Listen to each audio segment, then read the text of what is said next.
This is the Horsepower Hour.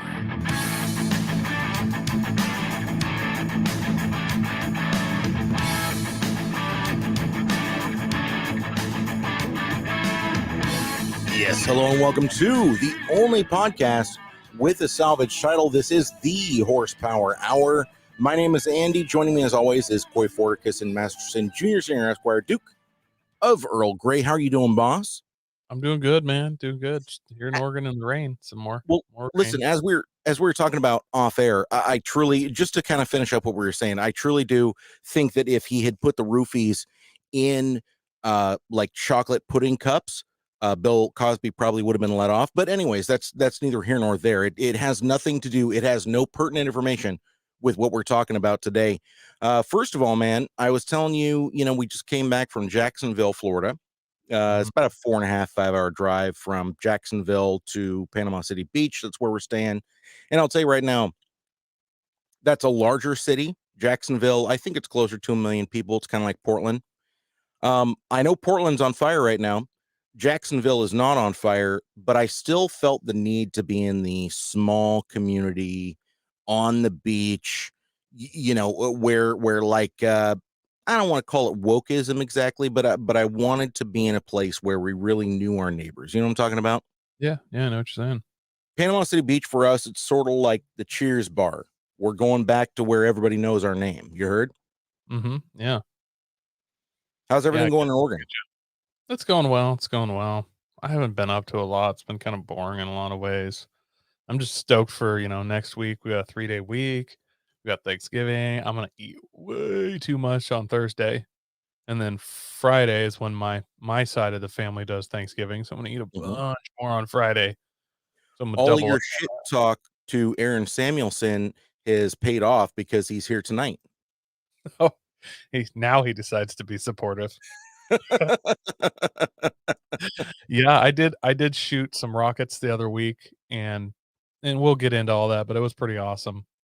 Me and Aaron and fam went to the Oregon something rocket launching area out in Brothers, Oregon, just in the middle of the desert. They own some land there. I'm sure they paid pennies for it because it's the desert. Uh, Random Saturday, we just showed up, and the OSU college rocketry team is there with their 10-foot 2-stage monster rocket that they had to call in, get FAA clearance for and stuff to launch. Went up 1.25 miles, and it was awesome. Did I you get wish to watch the actual launch? Yeah, we showed up like 45 minutes before they launched. They're like, "Hey, yeah, Damn. it's fine if you guys launch rockets here. Just can you wait till after we launch ours?" And we're like, "Okay." Then as we're watching it launch, the part about like nerds having glasses and not being able to see well, it's like a cliche in every 80s to 2021 movie. I don't know. There's a whole team of guys. There's probably 12 altogether, maybe, dealing with their rocket. And it launches off. First stage drops and parachutes, and they were excited. Second stage goes off, and we're all standing there. I mean, it's out of sight, and we're just waiting and watching. And Aaron's like, "Oh, I see it." I'm like, "Where?" And I look. I'm like, "Oh, I see it too." And they're like, "Oh, the parachute's out. Nice." And the guys are like, they're screaming over there, like, "Did the parachute deploy? Can you see it?" And we're like, "Yeah, it's right. It's over here, guys. Like, look right." We're pointing. One of them comes over and was like, "Yeah, look where," and he's trying to figure out like, "Where is it?" I'm like, "Put your head next to my arm." And I look away for a second. I'm like, I'm pointing right at it. He gets right there and looks down my arm. I look back. I'm like, hang on, I lost it now. Okay, now I have it. And like, we literally, and I'm tracing it down with my finger. Aaron's doing the same thing, like right there, bro, right there. And they're screaming like, "Where is it?" And we're like, "The chute deployed, like it's perfect." It's literally 10 seconds from hitting the ground before they all saw it. And then they all lost their minds. And it had been 45 seconds of us like, it's there, it's there, it's there. Right here, guys. Yep, it's all good. It's here. Right. No. Yeah. Right there. There. Okay. You still don't see it. Okay. So look up, over. Now turn your head a little bit. Like, I don't know if they're all blind, color blind. I don't know. And then they all started running through the sagebrush desert towards where the stuff went down. And I kind of was I like, can dude, just imagine what it looked like watching them run. It must have been like feet and ankles out below the knees. No, these guys all were doing fine, but they were the engineering extremely students, Toy? excited. I'm assuming. I don't know. They're from OSU, you said, right? Yeah, but Okay. they take off through the sagebrush, weaving through it. And I'm like, guys, that's like a long ways away. And they keep going. I'm like, that was at least a mile away where it landed. Like I could see it go down. I can judge distance, okay, but that was a mile, every bit of a mile. And they keep going, keep going. At a certain point, we can't even see their bodies anymore. They're that far away. I mean, it took them probably 2 hours to find their stuff and walking. They had half the rocket sitting there and a couple laptops, all kinds of stuff. It was fairly windy when they went to launch. There's a 10-mile-an-hour wind, so they ran a simulation on their computer and adjusted the launch angle and stuff. Mhm. So, yeah, they were. It was awesome. Well, But I can since tell you right I now, haven't done anything cool. engineering students, especially from OSU, I'm going to tell you right now, they're fucking retarded. Like there's not a world where I would want to drive across a bridge built by the OSU engineering school. Not even 100%. Let me tell you about something. So my first job out of engineering school, I worked for an HVAC company in Tiger. Do you remember that, Coy, right? Yeah. So I go on lunch. This is maybe my second or third day. I go on lunch and I'm sitting in the lunch break room. I kind of wanted to just, sit with the locals, see what everything was going on with these guys. And this engineer walks in. He's got his headphones in. He's playing his Nintendo DS, and he never looks up from his DS. I mean, he looks up momentarily, maybe to like warm his corn dogs, but then the rest of the time he's just sitting there looking at his DS. And I remember he eats the one corn dog, and he's looking at his DS and he's eating his corn dog, and it's the most awkward silence that I've ever heard in my life. Like he's staring down at this thing and he's hitting buttons, and he's made a few like, whew, kind of like autistic noises. And at a certain point, he gets his second corn dog out and he starts rimming his lips with it, and he just lets out this noise. And you can damn me to hell if it didn't sound like, that's exactly what it sounded like. He's rimming this corn dog with his lips, and he just goes, and then he bites into the corn dog and keeps playing his DS. And I'm just sitting there like, what the fuck? Wait, what the fuck? What noise did I just hear? And he was just he was sitting there like, and he was making very sexual noises. It was like he was chomping down the most delicious penis he'd ever had in his life. And from that moment on, I just thought, well, engineers, I don't want to know them. I don't want to have anything to do with them. I worked in the engineering field for the next however many years. And but it was the most awkward thing I'd ever experienced. And so now whenever I see an engineer and they introduce themselves to me as an engineer, the only thing I can see now is them like deep throating a corn dog and just going while they're playing their DS. Yeah, as we left these guys, apparently there's more than one rocketry team at OSU. I'm not really sure how it all works, but they were building this rocket they built was 10 foot and it was a prototype. Once they had all the bugs worked out, they're going to build an identical upscaled one. It was about 15'9", I think they said. Yeah, nice. Much bigger.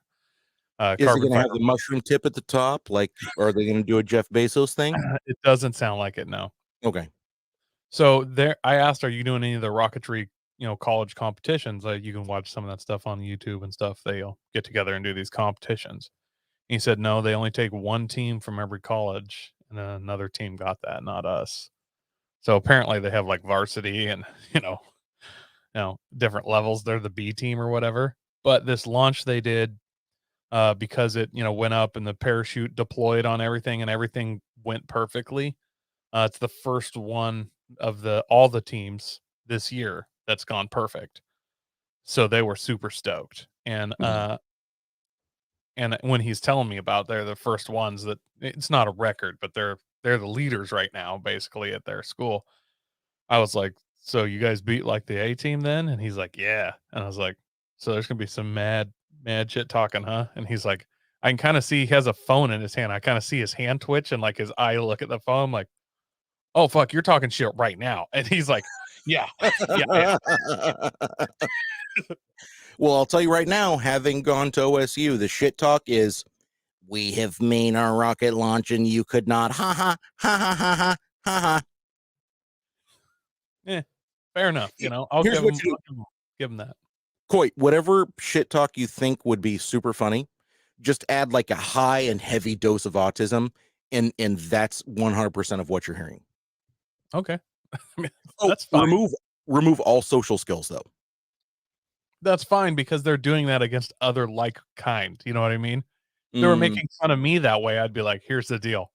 Whoopish, you know, dick Yeah. slap. Because I have, you know, words and things that I can use against other people, and I have my own form of karate using my words. Whereas those other people there is defenseless as well. So they're like monkeys throwing poop at each other. Well, just imagine you're on that other team and you're watching some Japanese cartoon and the tits just came out and you're like on your fourth stroke, and right as you're about to come, you see that text and it just completely ruins it. And you're like, ah, fuck. Wow. Okay. That's not what I thought was going to happen, but yeah. So Eric Ewers says you've seen wrestling team cheerleaders. Now imagine rocketry team cheerleaders.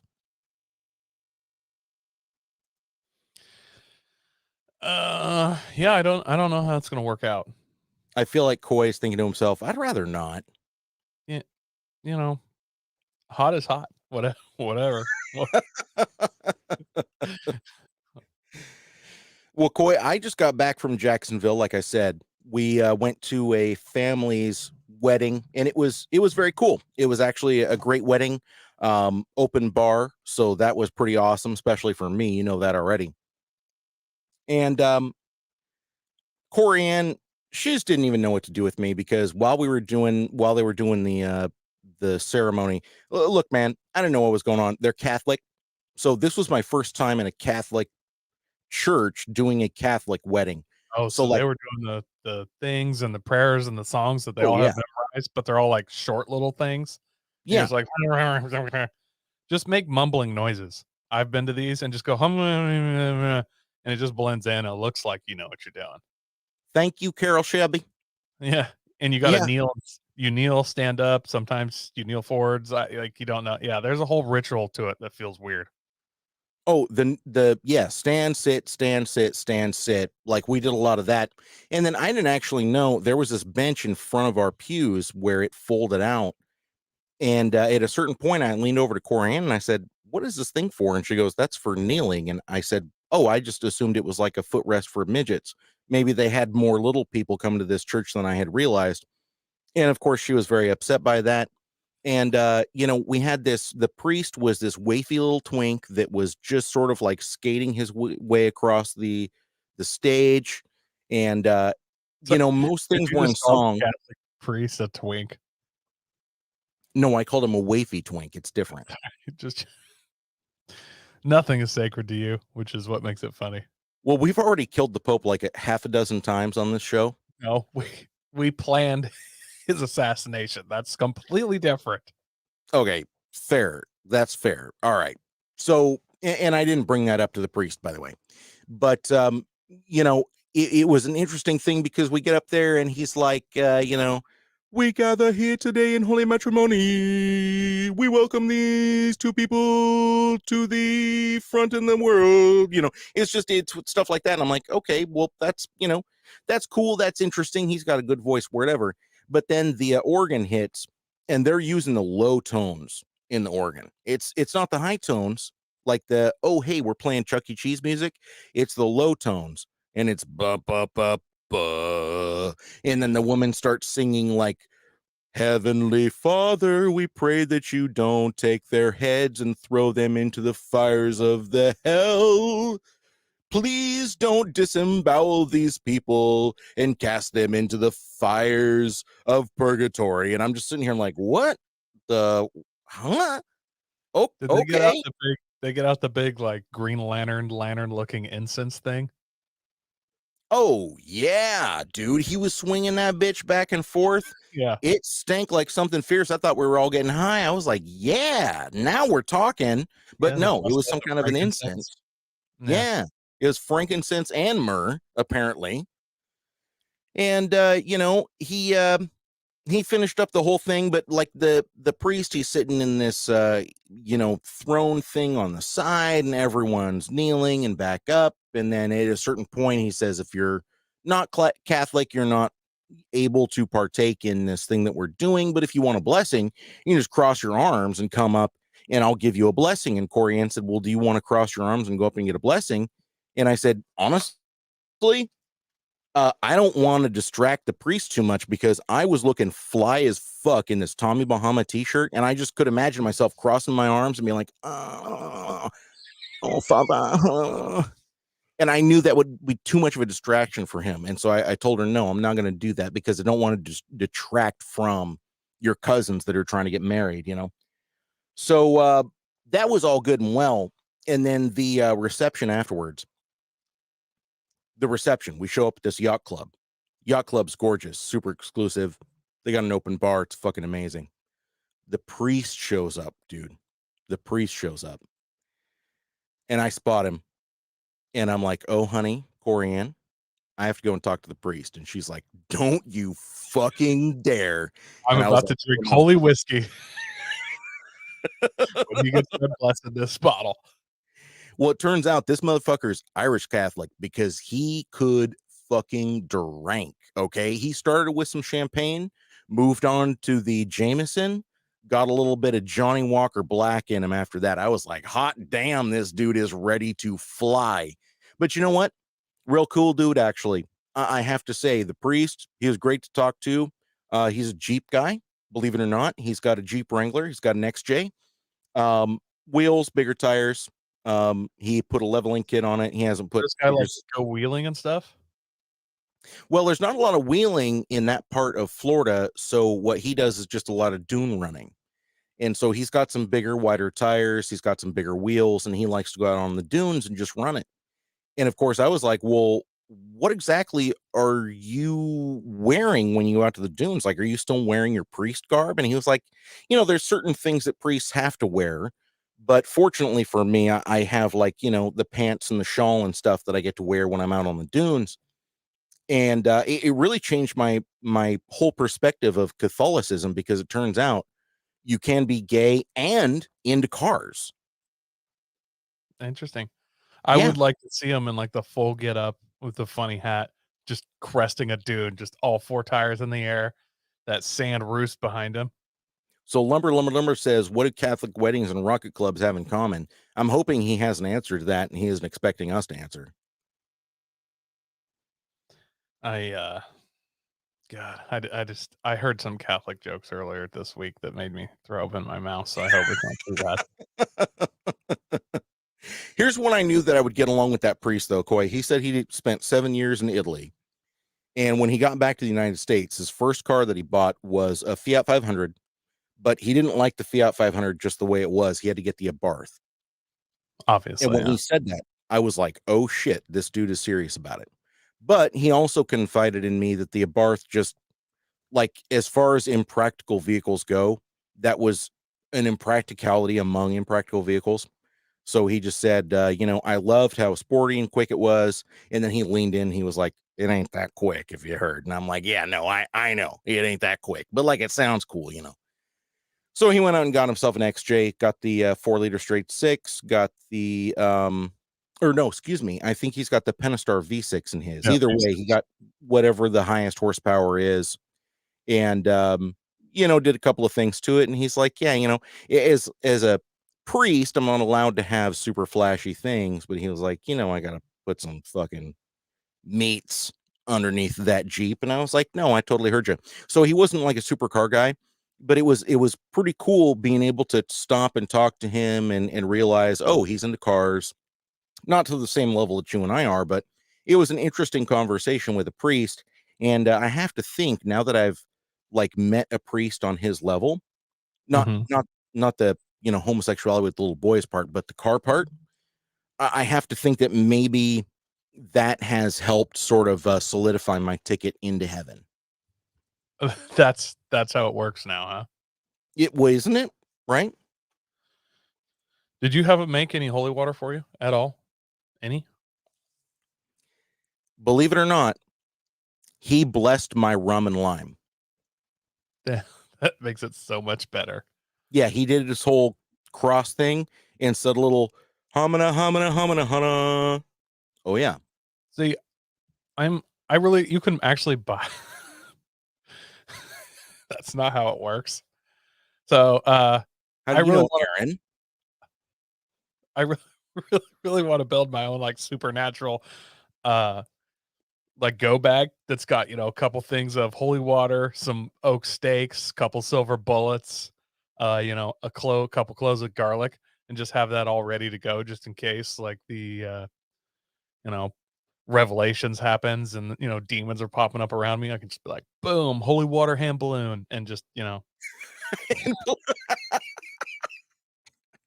what I'm saying? Like when the demons are at the door and you get one of those 3-person slingshots and like a gallon of holy water, Yeah. they open the door and that thing comes out. You're gonna take out like 12 of them. Just boom. All right. All right. I'm with you. I'm with you. Let's see here. Eric Ewers is saying, did I have a hangover the next day? No, I did not. So you know what? I think it did work, my friend. I think it did work. Especially because I drank an inordinate amount. It was I crazy. need to find out if you have to be Catholic to make holy water or if I can just get online and take like one of those minister tests, and Mhm. be like the Church of Evangelical California or something, like just so I Church can of do the weddings. Dude. Church Yeah, of the Dude. Church of the Dude, like just so I can, officiate weddings. But could I make holy water with that? Like I need someone to answer that for me. So believe it or not, I'm actually ordained through the Church of the Dude. So if you're out there and you want me to officiate your wedding, all you got to do is ask. So did you ever try to put holy water in your radiator? I didn't, but I feel also like that could actually heal a head gasket. but I didn't do that because I already knew that the radiator was going to blow, and I just felt like, let's not stack our blasphemies. It's sort of like, Eric Ewer says the opposite of holy water is that one chick's bath water. Yeah, that e-girl. What's her name? I'm not sure who this one chick is we're talking about. No, there was an e-girl. She had a super huge following on like Instagram or whatever, and she sold some of her bath water. It was highly sacrilegious. So I have to assume that like if you would use that, it would blow your radiator faster. But Coy, now that we're on to the topic of like holy divinity, Mhm. I want to talk about something that's going to send you straight to hell. Do you want to do that? Okay, yeah. I'm going there anyways, so if that I wasn't a really premise. shouldn't say, well, I shouldn't say you. I should say the engineers at Acura. This is going to send them straight to hell because it is the all new Integra. Are So, you first of all, fucking shitting me? it's before we even get into this, I wanna go down the term straight to hell. Is there a different, more curvy path to hell? And then if you're really evil, you take a straighter path? I assume everyone who's going to hell goes straight there, right? Or are we doing Aren't like a there different purgatory? levels of hell or something? Yeah, there's like 7 levels or whatever, but yeah, I don't know. The straight to hell part I just get hung up on. Yeah, see? Aaron Samuelson says Ben needs some holy water for his Forerunner. We should try that and see if it fixes his head gaskets. Worst case scenario, it doesn't work. It's like with any prayer. Worst case scenario, God doesn't answer. But again, is it cursed or is it demonically possessed? It's Well, I'm not really sure. Um, I honestly just think we should have him put some holy water in there. What could it hurt? yeah, yeah. If it's At a certain demonically point, possessed, then it won't yeah, be after you put the holy water in it. Or does it just does your Forerunner literally just dissolve into nothing? You pile of bubbling tar. You're like, look, man, I know it was demonically possessed, but it got me to work. Like now I don't have anything. Like I could have drove my demon car there. Like turns out it was salt water.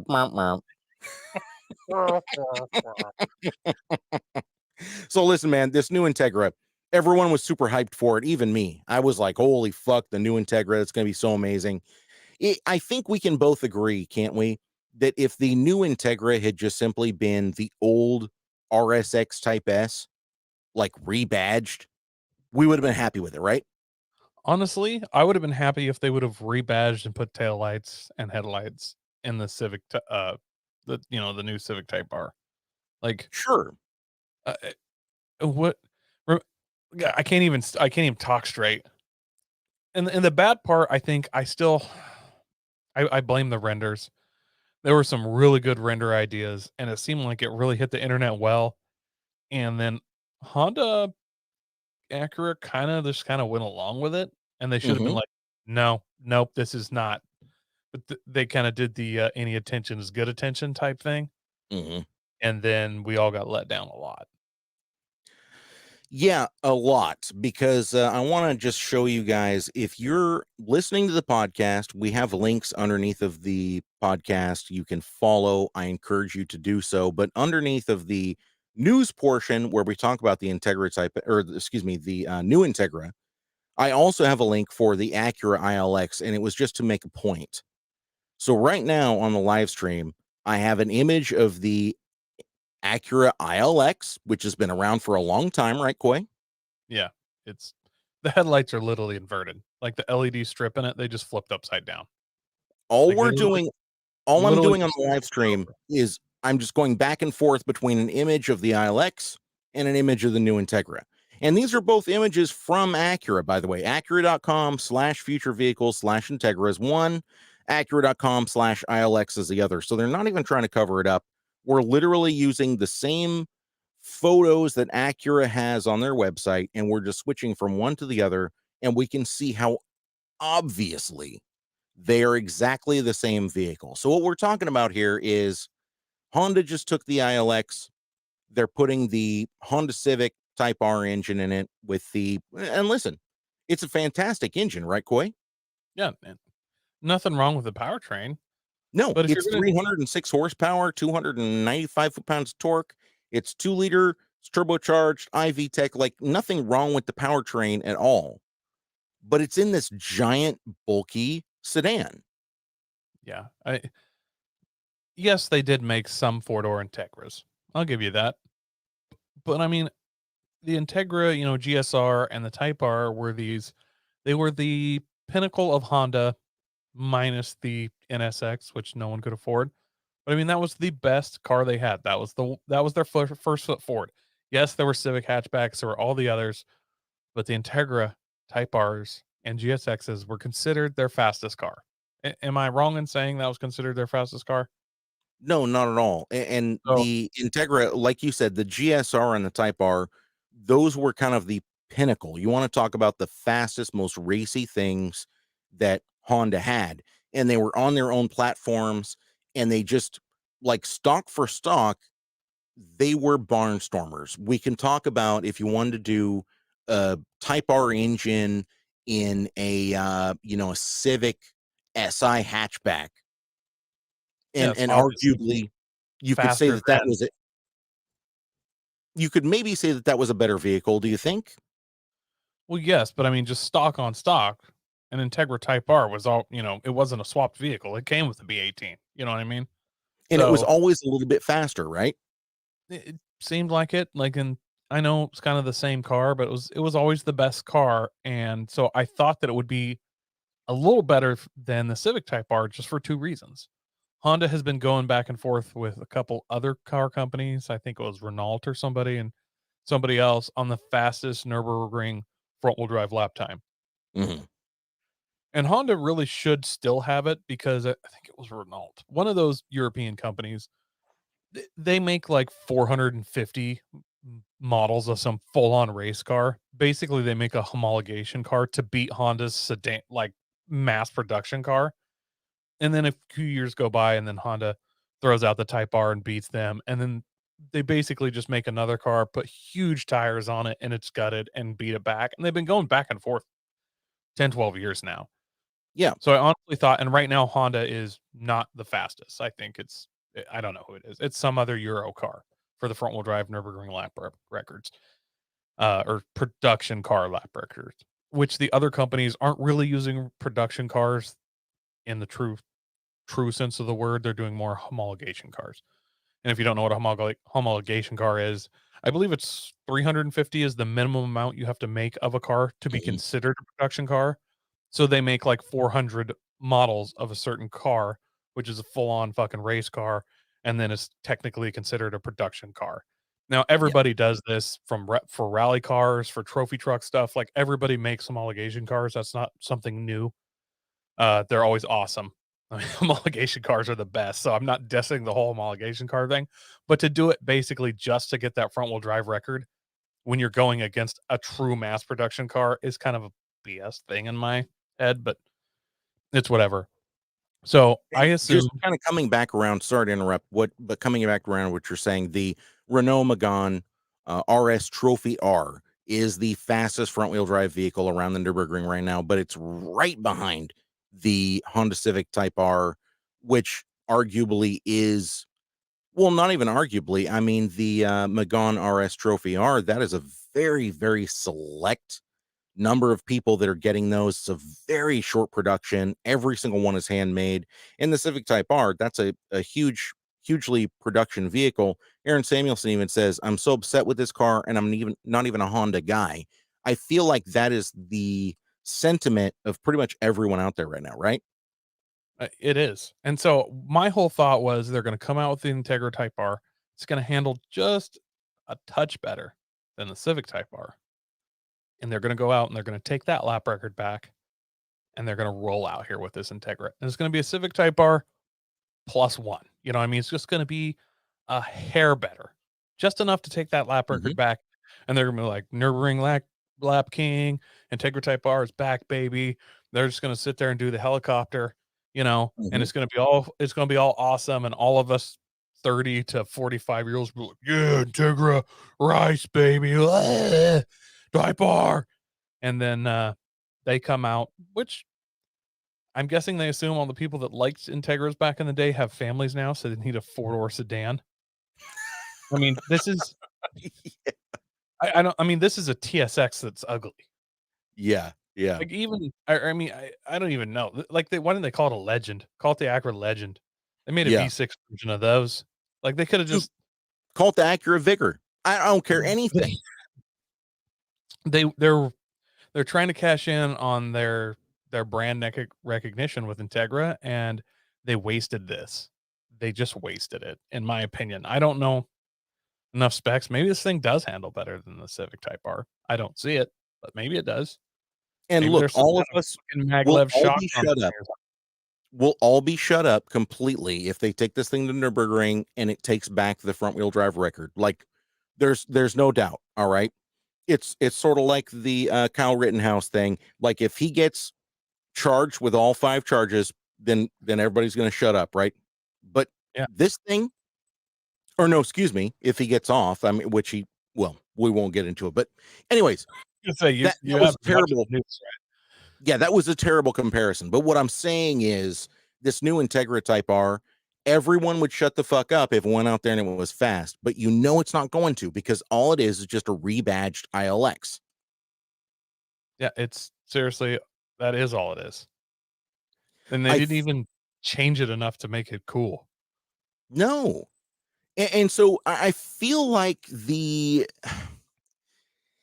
it gives a little bit more what do you want to call it, Coy? It gives a little bit more, I don't want to say credence, but as far as like our next news article, we're talking about the Hyundai N series, the Veloster N, the Kona N, the Elantra N. It lends a little bit more to them because I feel like Honda is taking a step backwards while Hyundai is taking a step forwards. I want to talk about this next news article. It is we have an exhaust clip from the new Veloster N. This is the same exact exhaust note that you're going to get from not just the Veloster but also the uh, the Kona N and the Elantra N. These are a 275 horsepower, 285 pound-feet of torque engine in these. And let's just go ahead and hear this thing rumble.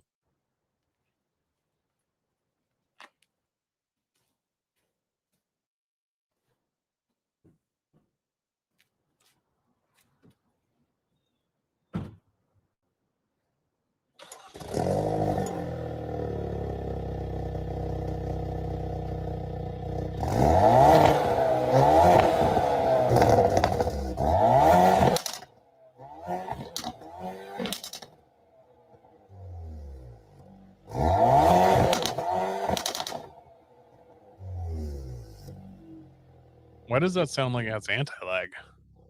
It kind of does, doesn't it? Definitely sounds like it has anti-lag. Dude, I'm starting this over. Listen to this thing.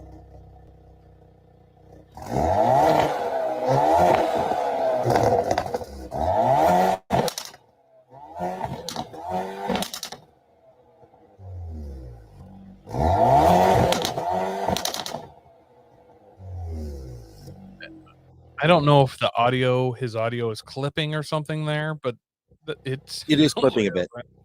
It sounds like it has anti-lag.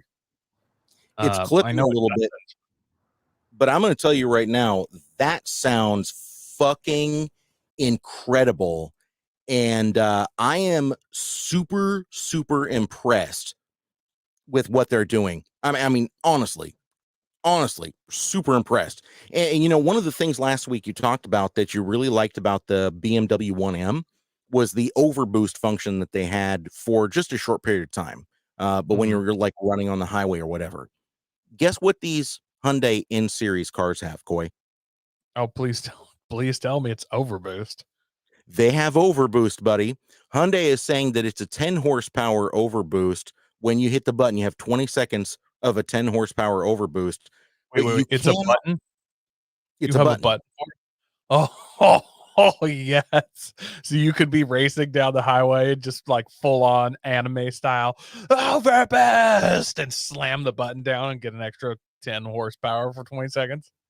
Have you ever heard anything more bonerific? And I understand, listen, 10 horsepower, that doesn't sound like it's anything. But once the tuner culture gets a hold of these, once like Cobb or SCT starts making tuners for these, and they're like, oh, that overboost function, do you want like 10 horsepower overboost, or do you want fucking 70 horsepower overboost? Exactly. That's what I'm super excited about. 20-second time limit. Just hold it down. Just if you let off, it'll turn off in 20 seconds, but no, you can just hold it down. That's what I want. You know what I mean? What did they used to be another name for that. There's another name that they tuned them that way on GTRs with like a nitrous button, but it was Yeah. but they had another name for it that was cool. Scramble boost. Scramble boost, yes. Yeah. Scramble boost.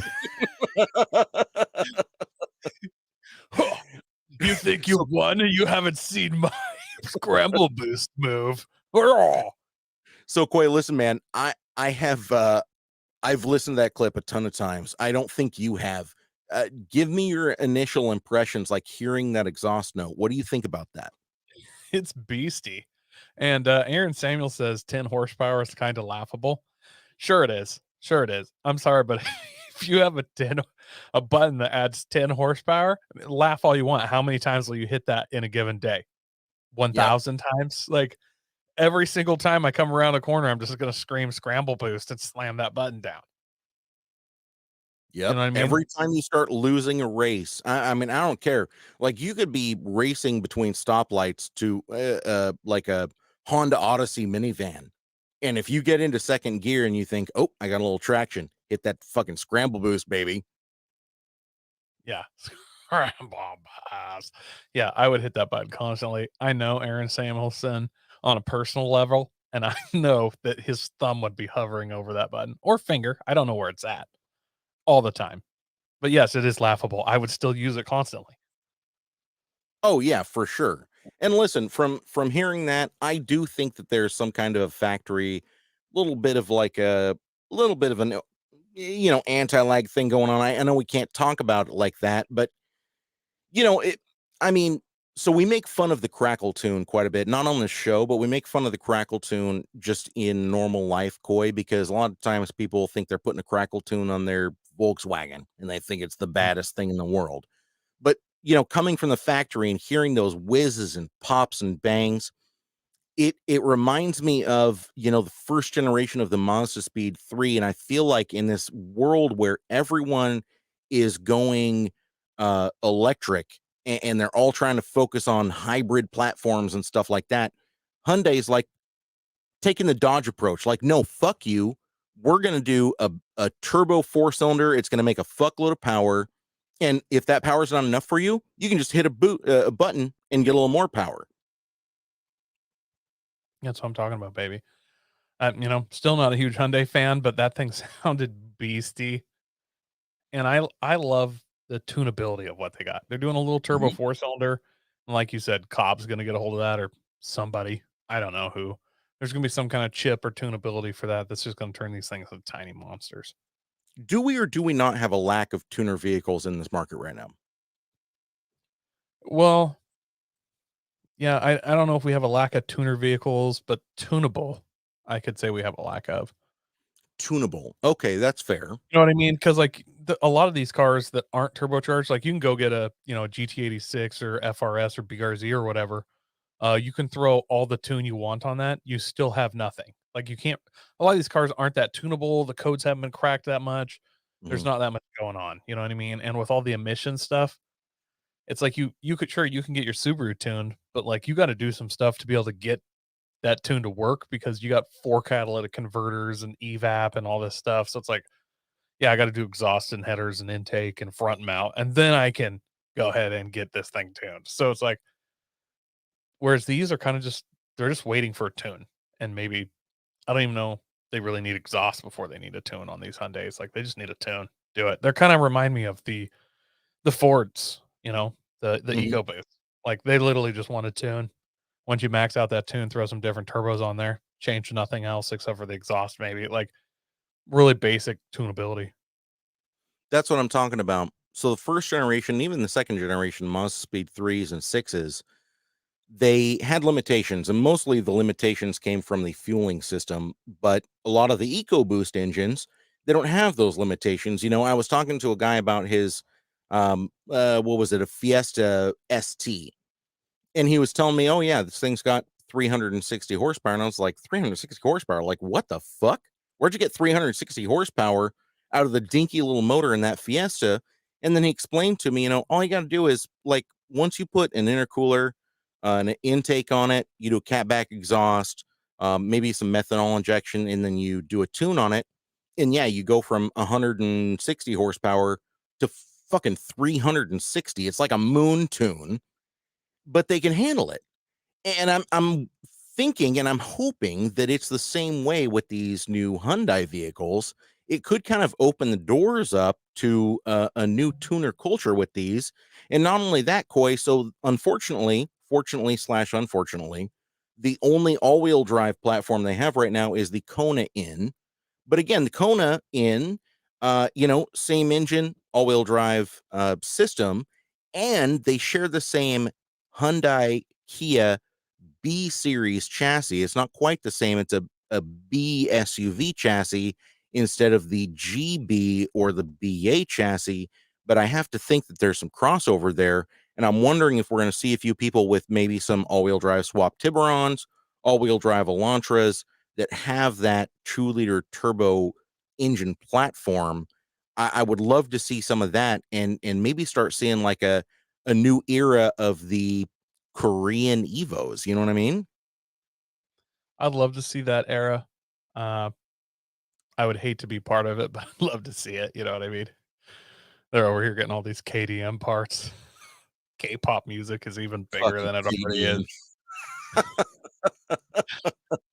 is. Korean domestic market. Everybody's all, oh, let's go get some Korean barbecue. And me and Andy were like, we're going for ramen, bitch. Like, See shut some up. dude roll into the parking lot and he's got a sticker across the windshield that says Lady Boys for Life, Yeah. Can you imagine all the Korean stuff which I don't even know? Korea. Yeah.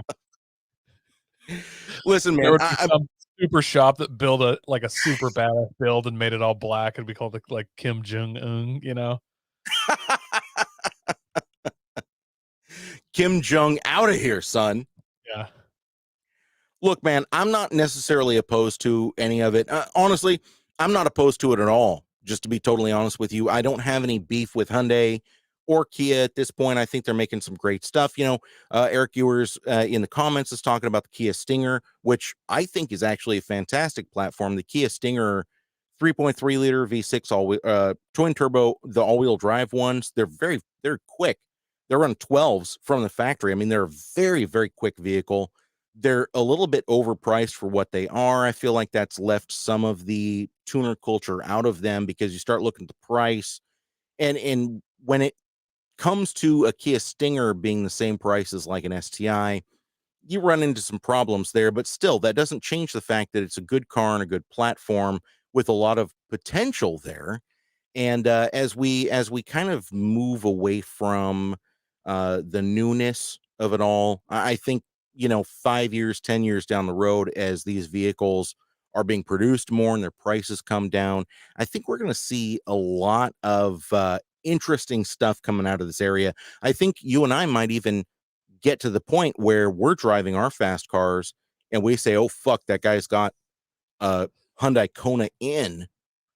We need to know what mods he's done before we agree to race him." You know what I mean? Uh, yeah. Shit, it's a Stinger. It reminds me of back in the day, if you were into paintball at all, when flatline barrels come out, like, nah, don't worry, they're too far away. No, it's like, oh fuck, it's a flatline barrel. Duh. Yep. For the old people that know what we're talking about, it was a weird barrel that could shoot farther because it put a backspin on the ball. But it would shoot a lot farther, because A lot if further. you were playing outdoor paintball, not speed arena, you could see a guy just be like, "Don't worry, he's too far away. He can't hit us." And you'd shoot some rounds at like a 45-degree angle, but it still just wasn't happening. But if all of a sudden the dude starts popping rounds off and they're landing around you, you're like, "Oh no, he can't hit us." Sniper. I So remember I being in an outdoor situation in paintball and somebody just yells, "Flat line," and we all knew to get behind a tree. And then like all of these paintballs just start hitting everywhere around us. We're like, fuck, fuck, fuck, fuck, fuck. somebody has to sacrifice himself so we can run closer. We Yep. have to get within melee distance. Bro, the Titman Model 98, which was like the rental special, but then with a Mhm. flatline barrel. Oh yeah, I remember those days. That's what I'm saying this is gonna be like, where you're like at a meet and you're going down the highway, let's say, and somebody's like, "Oh, this guy's coming up, let's race him." And then as he gets close, like, your passenger's like, "Oh shit, it's a Kona." And you're like, "Oh fuck." Hey, so Aaron Samuelson says the Kia Stinger looks better than the Acura Integra, the new one. Absolutely. It's better than the Integra in every way as far as I'm concerned. I wanna jump back to one of Eric's comments. Would we be so angry if the Acura render didn't come out? I already know my answer, but I'm curious what yours is. I mean, look, man, those two-door Integra renders, I had a hard on for those. If you recall back to when we were reviewing the renders for the new Integra R, and we had two versions. One of it looked awesome. The other one looked like total dog shit. And I was like, hopefully it's the first one. I assume it's going to be the first one. Well, it turns out it was the second one.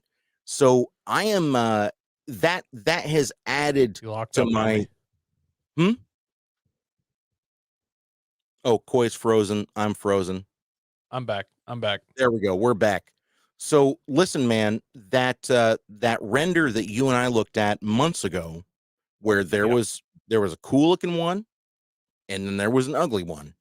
And I said it better be the cool looking one, but instead we got the ugly one.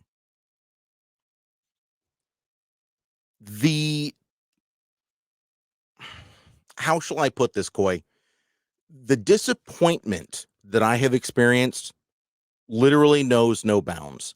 I think whatever engineer decided to call this new Integra the Integra instead of calling it a Legend or a Vigor, I honestly think that there's a special place in hell for them. I That's my thing too. Like, this was, if I had never known, and just when this new model came out, they said this is the Integra, and I had never seen a render or even heard an Integra was coming out, I'd been like, the fuck is this? Mhm. You're gonna call this the Integra? Like, this is what you're shooting your shot on, is this four-door fucking slope back? Jesus. Like, seriously, call it the new TSX. Call it the new RSX. Call it a Legend, call it a Vigor. Like, there's a ton of different. I honestly think this would have been more accepted as a Legend, because the Legends did have a little bit of a following back in the day. They were Mhm. semi-quick. They made a two-door, but they were kind of boaty for import. They had a touch of a following though, and guys, did like them. They were little VIP type kind of cars. Mhm. I think if they'd called this a Legend, like I would have been like, hell yeah, dude, fuck yeah, they're bringing the Legend back. Like I'd have been a little excited, and I would have checked it out, and I wouldn't have expected like crazy performance, but I expected it to be mildly quick and kind of a little VIP, kind of throw some big rims on it, and lower that thing, and it's a good looking car or whatever. But by trying to do this Integra thing, like it's worse than Toyota with this doing the BMW Supra, because at least the BMW Supra, we're all upset, but we're like, well, it looks really good, but we know it's a BMW. But then Mhm. we're like, oh shit, it's fucking fast, handles really Oh, well, yeah, it's a and it's brutalizer. super fast. And everybody was like, oh, never mind, we're cool with it. Like you don't hear anybody like, oh, the new Supra sucks. Everybody's like, no, the new Supra's awesome. There was a bit of a selling point where it took 6 months for some tunes, some tunes to come out and some Mhm. guys to start racing them, and then everybody was like, "Oh, never mind, they're fast. We're in." Like performance stocks. I say the new TSX. Me personally, if they had called it the new TSX, like let's forget about the Vigor or the Legend or whatever. If they had called this the new TSX, I think it 1000% would have been a slam dunk for them. I agree. And so to answer your question, Eric, yes, I would still be angry if I had never seen the Mhm. renders, because it's not doing the. I know for a lot of people who weren't in the scene don't really see Acura Integras as legendary, and they're not, but they could be back in the day. It's kind of a weird thing to say this, Yeah. but like there were a lot of fast Integras. Was a really popular tuner car. Integra Type R's. I mean, you can tell like Type R's go for like 50 grand nowadays, 40 Yeah. grand commonly. So it's like, you know, these are Japanese muscle cars kind of, and people expect something out of them. So it's not, you can't just do what Honda did and expect it to go over well. That's shit. It's not it's not cool at all. And to expound on that, the TSX, when Coy, you and I, when we were younger, the TSX had a motorsports background. So we grew up watching the TSX compete with the Mazda 6. And that was an epic battle. The It real-time TSXs, yeah. The real-time TSXs, exactly. Yeah. And so for me, for my money, if they'd called this the TSX, I would have been hands down. Look at my hands on video. If you're listening to the podcast, just imagine that I'm holding my hands up. Hands down, I would have been 100% on board, hands down, if they had said this is the rebirth of the TSX, because the TSX had a racing heritage from my viewpoint, from my background. And I know Coy's thinking the same thing. Don't even tell me you're not. No, I fully agree. I mean, I don't think it looks like the old TSXs or is an No, it homage to doesn't. it But any again, more it's so than the Acura. Integra. But Coy, it's a four-door Acura and it's Yeah. fast. I mean, that right there, it screams TSX. If they had said this is the all-new TSX, if hey, hell, they could have called it fucking shit, bro. They could have called the TSX Type R, the TSX Type S. I would have been 100% on board. I'd have been like, oh shit, motherfucking TSX back in the house, because all of those things that is going to call up in my mind is like, oh, they're calling Mazda out, they're calling Toyota out, all of the front wheel drive, four-door touring cars, they're calling Volvo out, they're calling fucking Peugeot out. They're It would not have trying made to way more claim sense. Way more sense. way I more fully sense. agree. Because with like Kia and Hyundai coming out with these fast turbo four doors, basically fast touring cars, for them to come out with a touring car that was named after their last fast touring car would have made way more sense. And then we would all went, ooh, this is sweet. Come on, fucking do it, Honda. Make an Integra. Fucking do Yeah. it. And we'd all been like, come on, do it, do it. And then they would have had to have done it, and they could have used that chance to build something awesome, and they Mhm. would have had the people's attention. They would have had the hope of the people lovingly guiding them. But instead, they're like, "Hey, look!" They rattled some keys, and we're like, "Ooh!" And they fucking slapped us in the face, and we're like, "What? Why Yeah. are you being so mean?" Yeah, I don't. I can't talk about it anymore. Let's move on. What's our Olaf? We're moving on. We're not quite to the Olaf yet. We're in our next news article. It's the Mazda CX-5. They've rebranded it as an overlanding vehicle. They're calling it the Mazda CX-50. Coy, did you look into this at all? Not a lot, just this article.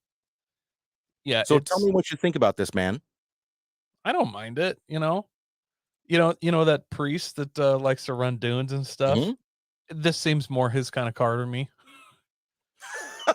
if I'm being honest. Like, if I was a priest that Okay. said I was a off-roader, I feel like this is what I'd be running. So So this is if you were just driving this car and you were okay, so let's say you're a real automotive journalist and you're driving this Mazda CX50 and then you turn around and look in the back seat and there are three like super smooth, haven't hit puberty yet 14-year-old boys. This is what you'd expect to be driving, right? I can't answer that question, Andy. I can't do that. Uh, so, honestly, and it even kinda looks like they're directly calling out the RAV4 with the off-road packages, Mm. the TRD RAV4s. I mean, this is straight up them just trying to answer that. 100,000%. They even look similar. So,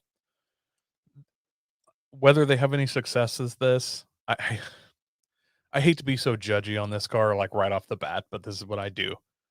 I don't see a lot of success here because if you're going into this overlandy off-road, you know, crossover market, you're gonna go with a Bronco Sport or a RAV4 with the off-road package. Like, that's just or I don't even know if we're gonna consider a Subaru Wilderness package a crossover, or are those still wagons? I don't know where we're at with those.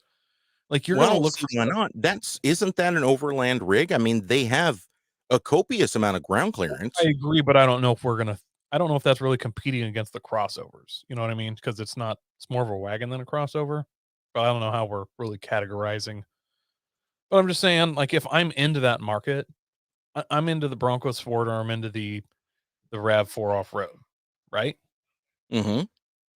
That's the way I feel, and so for Mazda to try and come out with this with no heritage with it all, like, no one knows what to expect. I'm sure some guys will get these and do some stuff with them, but there's gonna be no aftermarket unless Mazda provides it, which they're not well known for So, Coy, providing can I their tell own you real quick? I Yeah, wanna tell you real quick what I think they're trying to capitalize on with the CX50. yeah. Lifted Miatas.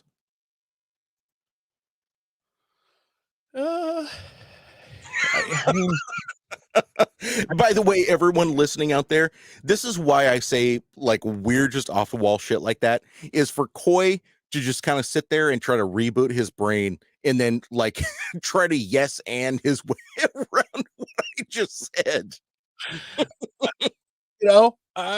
I can't say that's not true. I mean, that's really the only off-road market Mazda has to try and actually, like, have a legacy of people to come into this, but I don't know that when you leave the lifted off-road buggy department that you jump straight to the crossover market. So, Yeah, I now that being said, I think it looks really good, and they have some really cool colors. They got some I kinda think so too. pastel army greens and stuff, like, I don't not like this. I just don't see this as being a viable vehicle for them because they have no off-road heritage. Whereas like the RAV4s, they haven't been super well known for off-road stuff, but I mean, they've been off-roading those since back in the 90s, you know what I mean? Hmm. Like guys were Hmm. doing stuff with the Bronco Sports. Obviously, Broncos have an insane off-road heritage. And you can just tell guys will be like, I traded in my 4x4 Jeep Wrangler for a Bronco Sport. I still it gets around, and you're like, why, dude? That's not even why do you get that? And they're like, "It does pretty good," and you're like, they totally got sucked in by the name, and maybe it does do better than I think, but it's still a fucking crossover. It's like a Jeep Renegade. Like, what are you doing, dude? Like, you can't expect a ton of performance. Sorry, should say off-road performance out of these kind of vehicles. So, yeah, I like it. I think it's cool. I see it as being a hard sell for Mazda to try to break into any kind of off-road market with this is essentially their first off-roadish vehicle, Right. unless we count Lest we count the Ford Ranger pickups that they sold. Well, so I just want to cover a couple of things. The CX50, it does have a 2-inch ground clearance increase over the CX5. It has a roof system, an A-pillar system that gives 50% more rigidity over the CX5. It has off-road oriented, whatever that means, tires, and they have a new program for their traction control that lends itself more to an off-road situation rather than just the normal like on-road rain snow kind of a thing. They have what they call a sand setting and an off-road setting. I mean, does any of that kind of pique your interest? It's been lifted a little bit. It's a little bit more rigid. They have changed the traction control to make it a little bit more off-road centric, or does that all just sound like buzzwords to you? It, it's not buzzwords. It's what everybody else does doing these off-road crossovers. So they've done nothing different. It's still a tiny turbocharged engine. Like, I mean, Mhm. it's exactly the same as everybody else is doing, but this is the first one. So they're going to have to try and like catch a whole new market segment that they haven't been in with something that doesn't stand out from anybody else who already have like, they've been doing it for some time already. Mhm. I don't see this. I mean, if they offered this in a manual or something, and then people would be like, "Oh, I really wanted a crossover, but I wanted a manual." If they had a low range in it, they'd have Oh to yeah. step up in some way or another. The only way that I honestly think this looks better than the baby Bronco Sport, I guess you should call it, or the RAV4s. It looks like trying to think of what they're called. Damn it, the Rally Fighters. Remember those? Mhm. Mhm. It has like this bloated, like it's like a wolf to your hound dog. You know what I mean? Like Mhm. it looked like the Rally Fighter was like a distant cousin of this thing. There are some like Rally Fighter hints in this. You see what I'm saying? Look at Yeah. that Oh side. yeah. You pick up what I'm putting down? I'm picking up what you're putting down. Eric says it's another four-wheel drive crossover that will spend its time on concrete. Uh, while the owner talks about what it's capable of, and I 100% agree with him. I'm trying to give a little bit of Mazda love though, because you know that I'm a huge Mazda fanboy. That's not a secret. I've always been a Mazda fanboy. I've had Miatas, RX-7s. Famously, I have always talked about how the first generation proteges are one of the best handling front wheel drive vehicles on the market, or on the market at the time.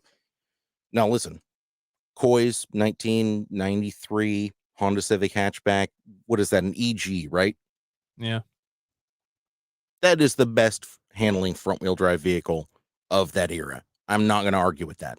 However, I still feel like my proteges are a close second. They have no aftermarket support. No one drives them that way. But just purely stock on stock, I do think they handle very well. I'm going to try to err on the side of Mazda with this whole thing, and I'm sure that that's going to be a difficult thing to do. Again, with like the way the electronics go these days, and almost anyone can tune their electronic traction control systems to do kind of the same thing.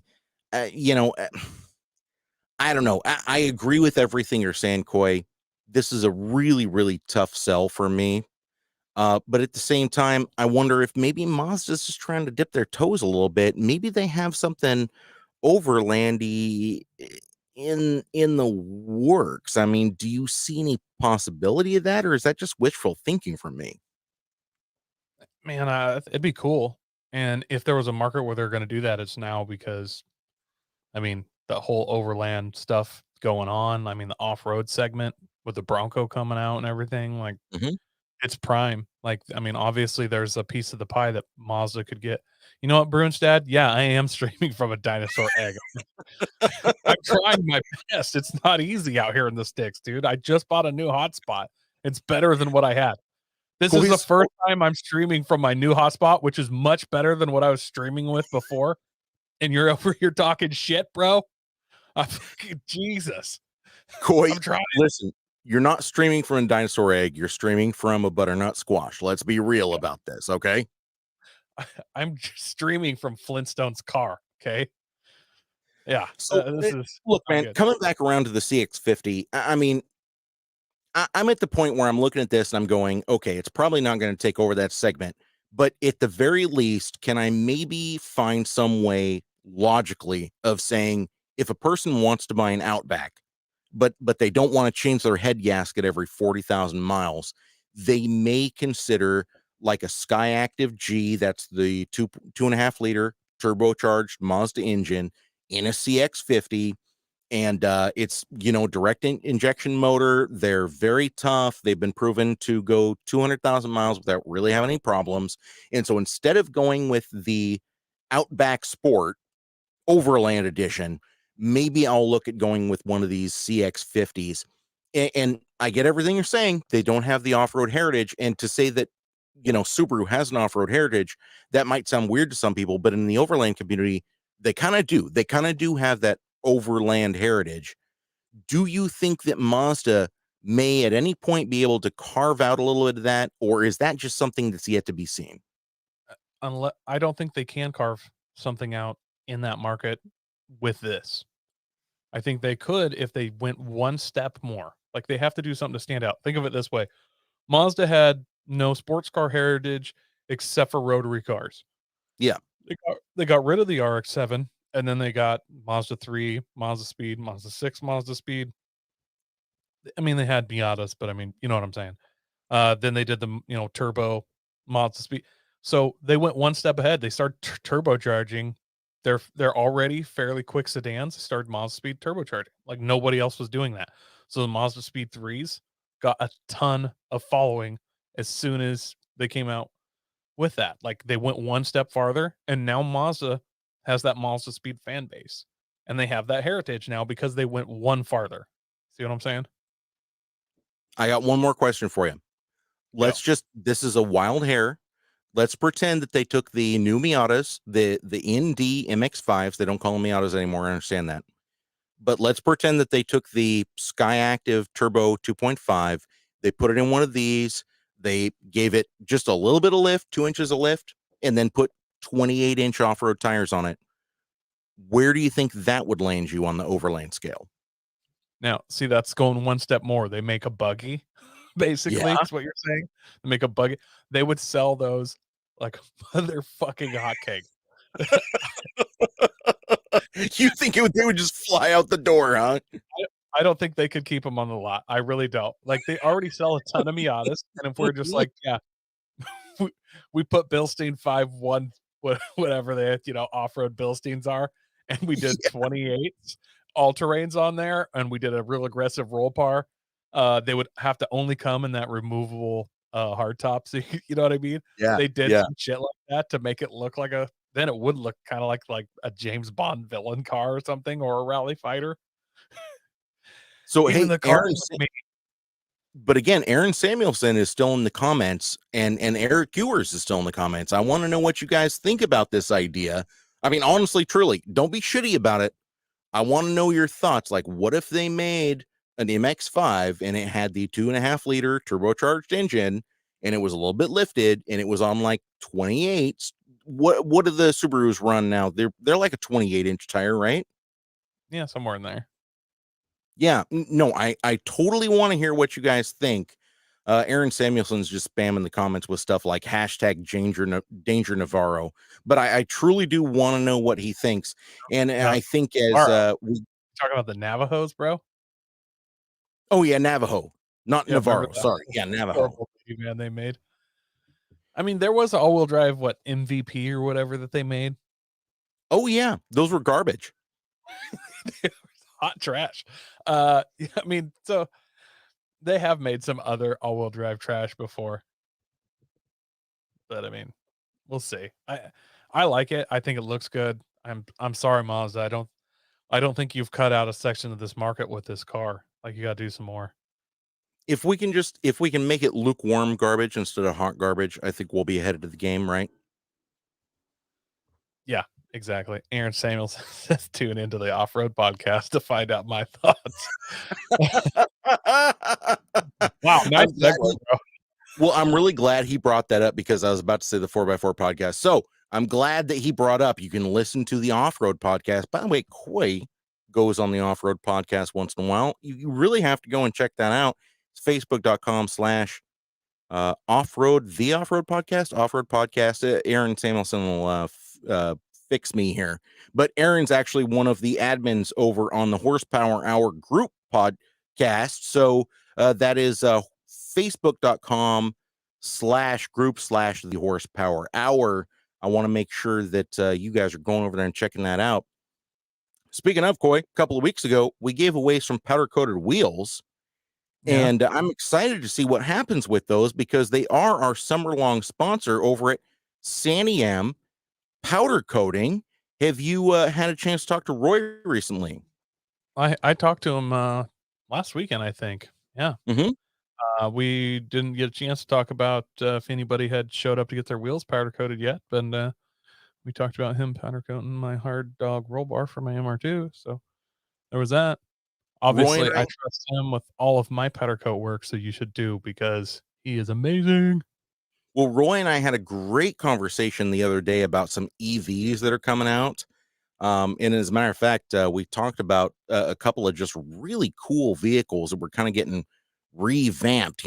Hyundai recently redid their Heritage Grandeur in an EV style vehicle, and it was very, very cool. I think all of you have seen it by this point over on the Horsepower Hour Facebook group. But he just, I mean, the dude knows what's going on. He's very well connected. He's very into the whole car scene. And by the way, he does the best powder coating you could possibly find. He is our summer long sponsor. Facebook.com/Santiam Powder Coating is where you find him. Underneath of this podcast, you can also find their phone number. And I encourage you, if you are in the Willamette Valley and you need anything powder coated, you definitely need to go and talk to him. And one of his favorite segments is the Overland as Fuck. Should we go ahead and get into it, Coy? Let's get into it. Let's get into it, buddy.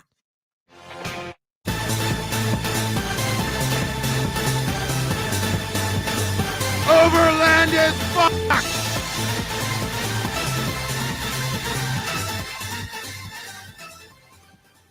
We got 2 new Overland AF. And by the way, I got to give a quick shout out. FT Wait.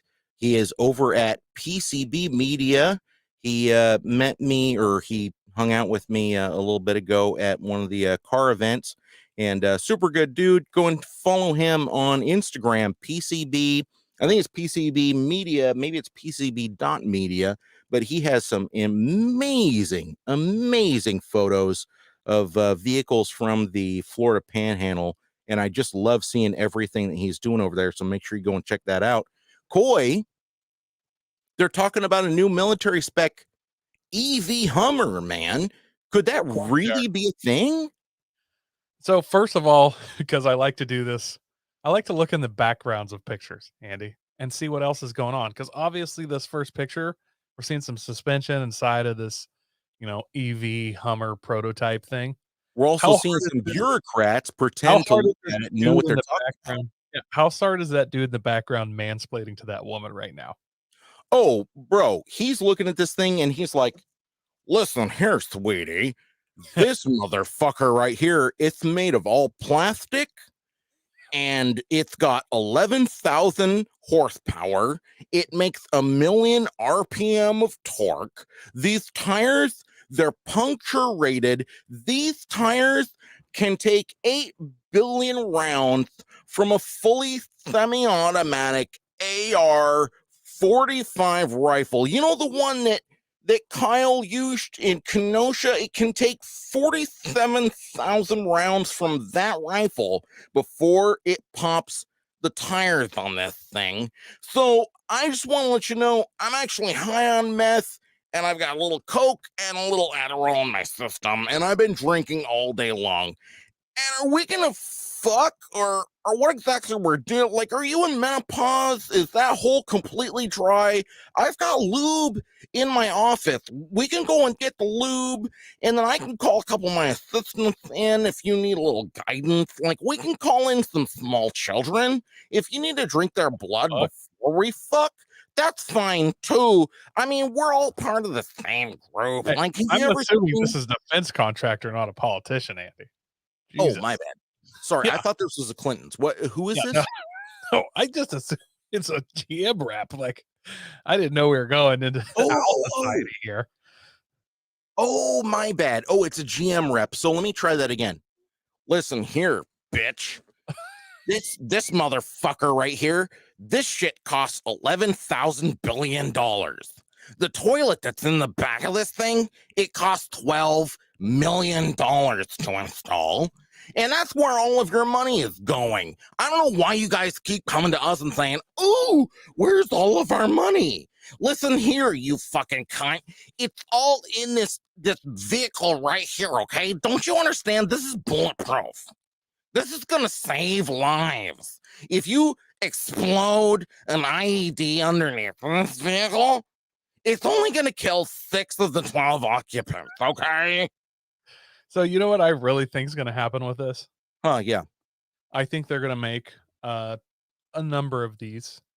They will get used in a promo video. Like, have you ever seen the video of military guys riding like camoed out dirt bikes or four wheelers? Oh yeah.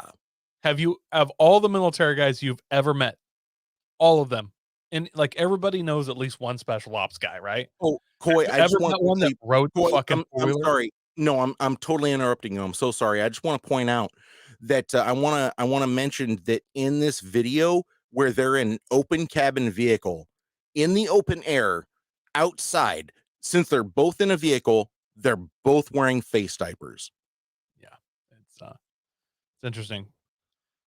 Okay. Anyways, please continue. Oh, they have glasses on now. They're protecting their eyeballs from COVID. No, please go ahead. Yeah. Continue. Connecting their eyes. My eyes are coughing. So fuck my eyes. You've met and have been close friends with hundreds of military guys, right? More than I would like to know, to be totally honest with you. Every time I'm talking to one of my combat veteran buddies, and I'm like, hey man, what if all I've got is 22? And they're like, look, man, shoot small, aim small, and then they put a triangle on their face right above the nose cavity. 4 hours later. I'm getting raided by the FBI. Yeah. Yeah. So all my combat veteran, as a matter of fact, one of my combat vet buddies, he actually, I'm not going to mention his name, but he works for one of the universities in Oregon. And I was talking to him about this, and he's like, bro, small arms fire, that is just as effective as anything else. And I was like, well, what if all I've got is like a 22 mag? He literally, he looks around before he says this. I swear, I was ready for him to like pull the battery out of his cell phone before he talked to me. And he was just like, a fucking 22 mag? Are you kidding me? You could smoke so many congressmen with that. What?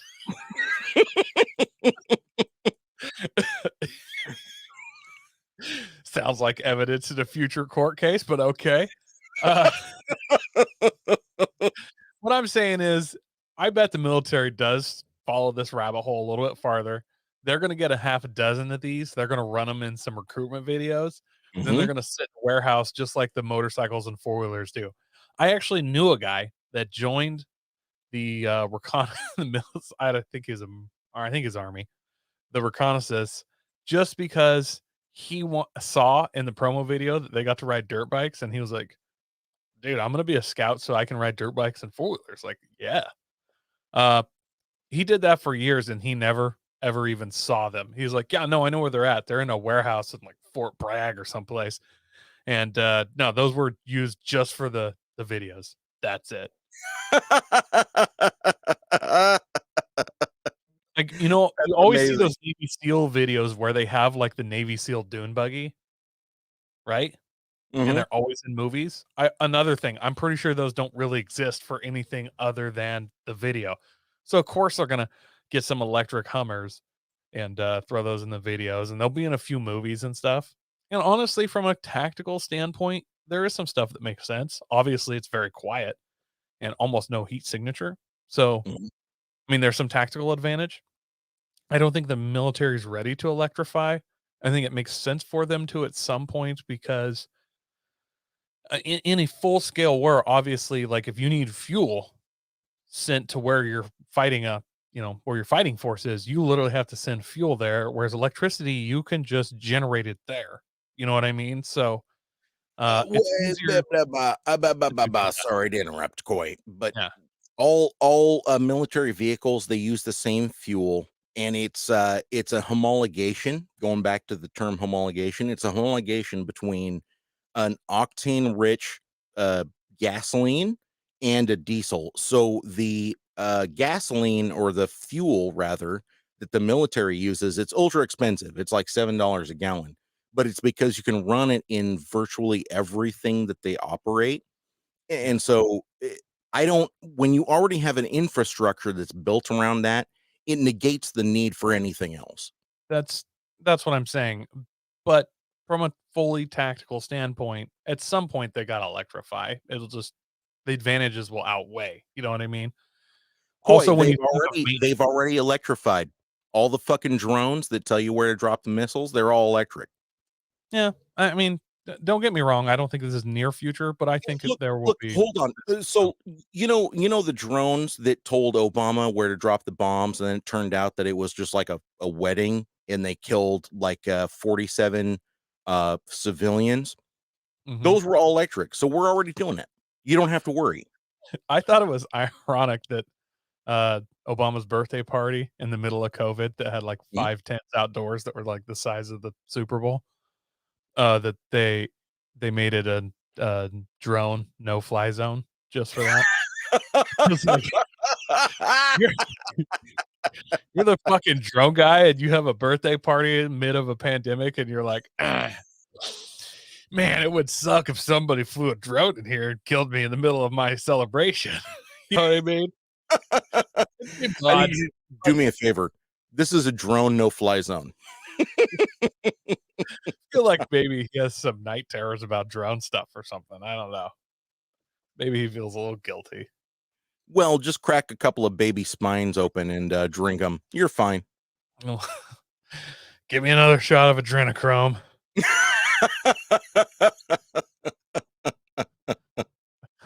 Once again, I'm scrolling down. This dude is mansplaining this chick so hard.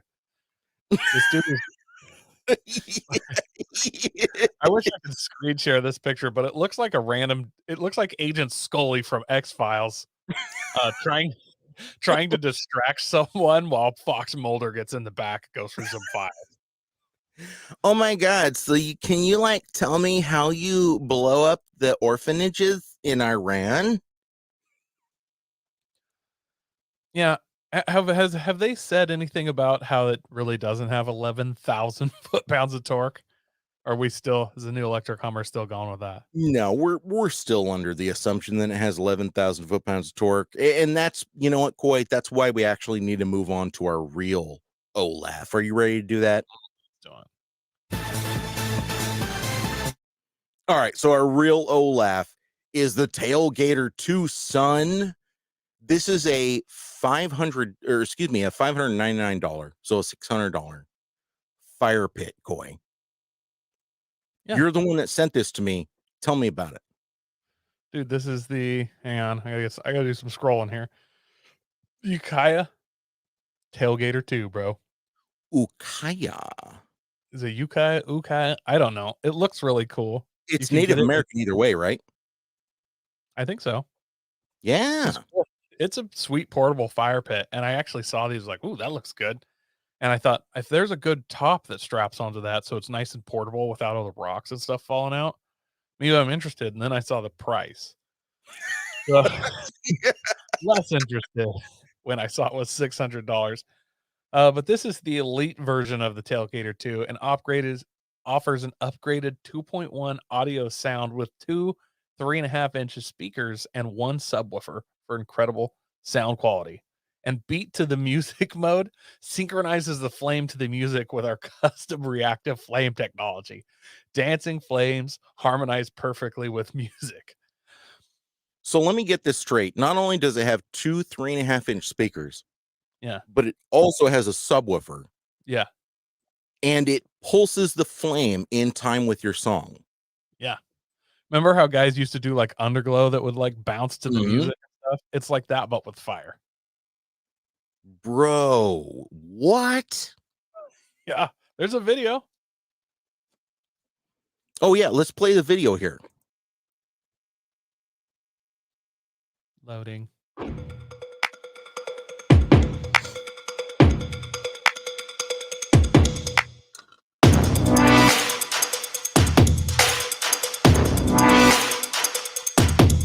Aw, shit. Motherfucker. In another Another one. DJ Kelly in the house. Subwoofer. Propane.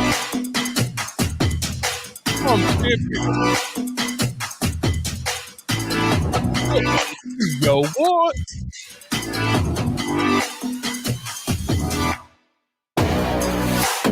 Oh. Yeah, boy. Good to your mother. So, that thing was straight awesome, right? Yeah, it is. It was It almost is as good as our awesome. remix of their song. Just in case somebody didn't recognize the talent that we just did there, with our redub, with our DJing skills. That thing was awesome. The flames legit like pulse to the music. It's only $600. Bro, it's amazing. And by the way, I've got a song that really needs to be played over this Tailgater video. Are you ready to see that? I'm ready. Check this out. Check this out, Coy. If I can mute it, we'll see if we can mute it. There we go. Fuck Joe Biden! Fuck Joe Biden! Fuck Joe Biden! Fuck Joe Biden! Fuck Joe Biden! Fuck Joe Biden! Fuck Joe! All around the world, they be talking about you, Joe. They say, fuck Joe Biden to everyone they know. They be chanting at the game, chanting up your name. They say, fuck Joe Biden each and every single day. Yeah! Fuck Joe Biden! Fuck Joe Biden! Fuck Joe Biden! Fuck Joe Biden! Fuck Joe Biden! Fuck Joe Biden! Fuck Joe Biden!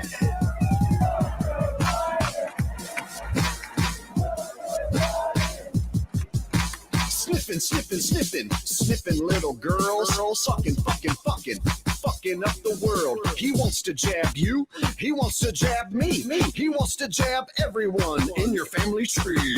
Fuck Joe Biden!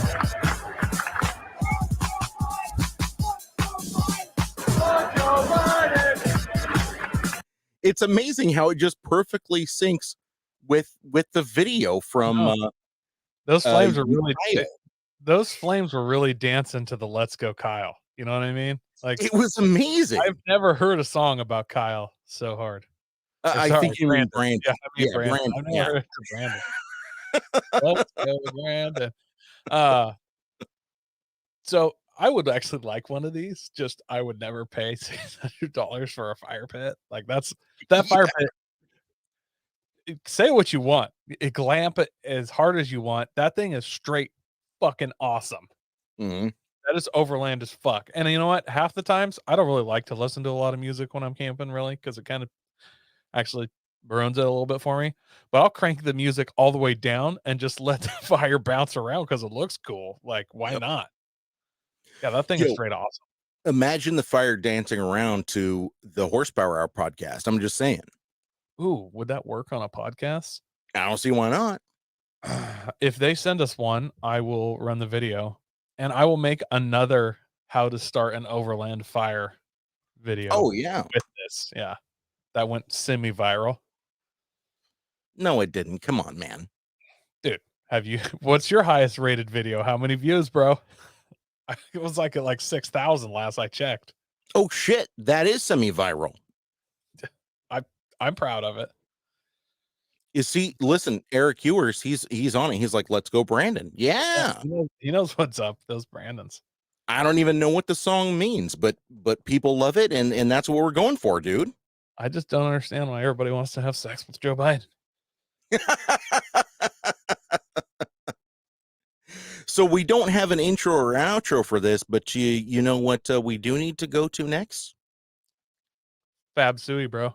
It's not Brandon, but it's our FabSui. You ready to do this? I'm ready.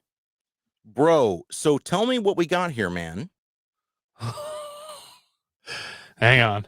This thing is like straight up, straight the hell up. It is a 1963 Polaris air sled. The want is so incredibly real with this. Like, do you see this thing? The seller description is very succinct, Coy. It says very rare, 125 horsepower, Lycoming engine.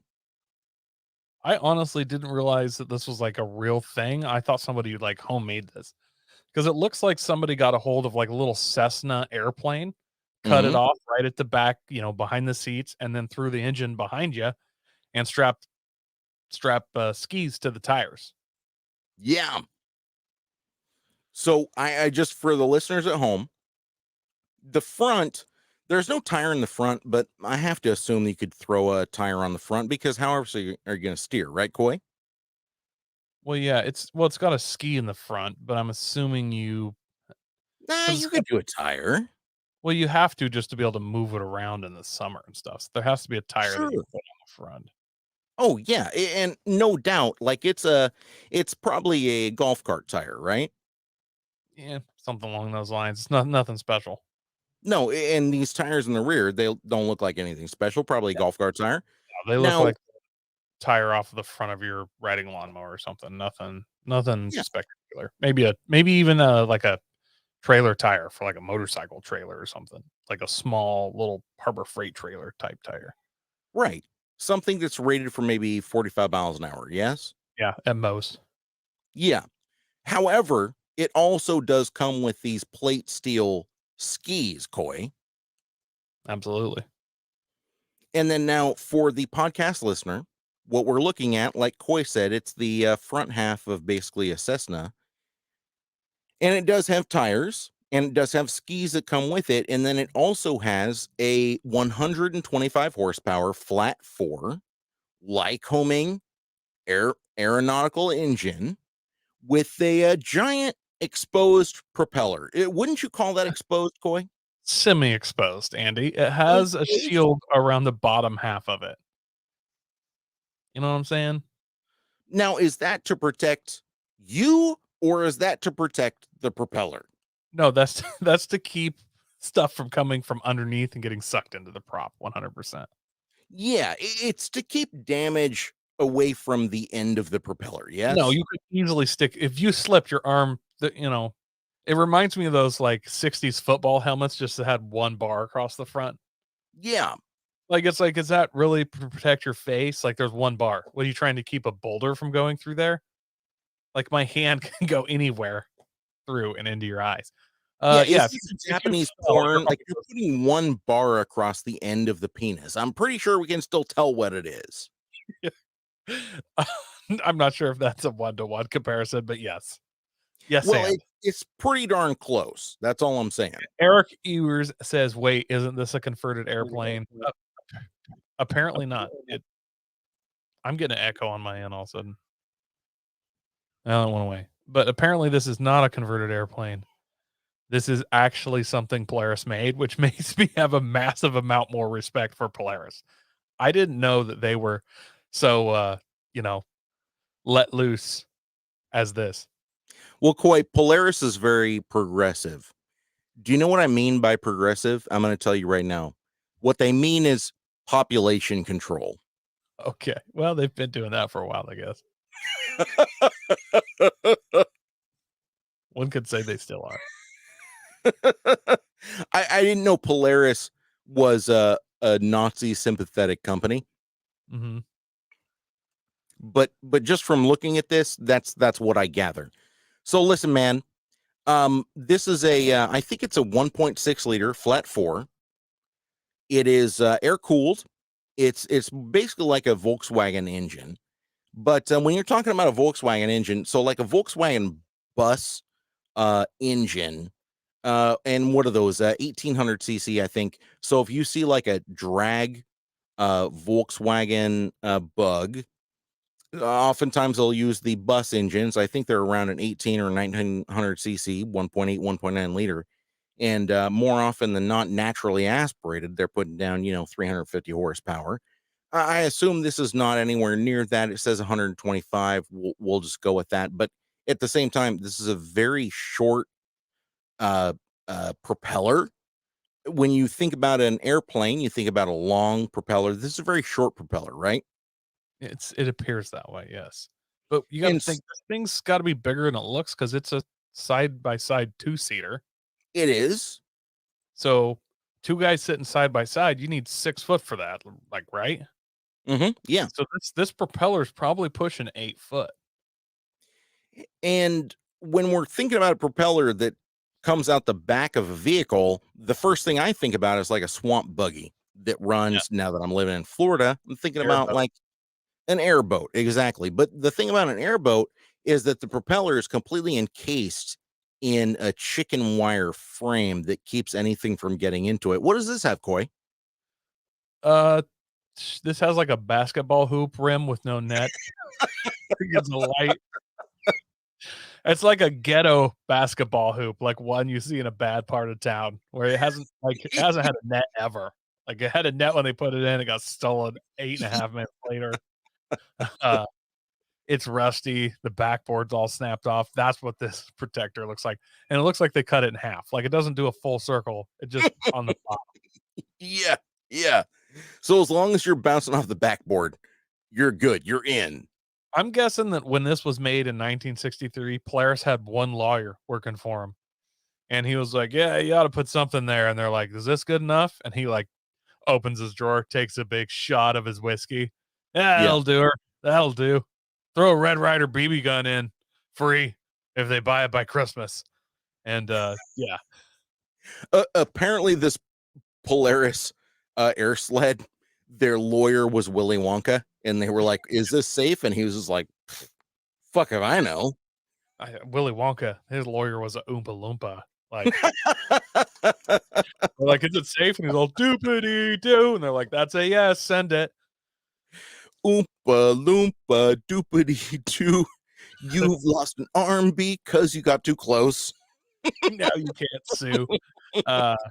Yeah. It's got, instead of doors, it actually has like the sliding canopy piece, unlike an airplane, which I think that's pretty cool because I'm assuming you can slide that back, drive that open, like T-top style. Yeah. So this thing is clearly fucking dangerous. I'm literally rubbing my face because I cannot believe how dangerous this thing looks. I mean, if we want to get super technical, this isn't technically a FabSui. This wasn't fabricated. Like Polaris made this. You know what I'm saying?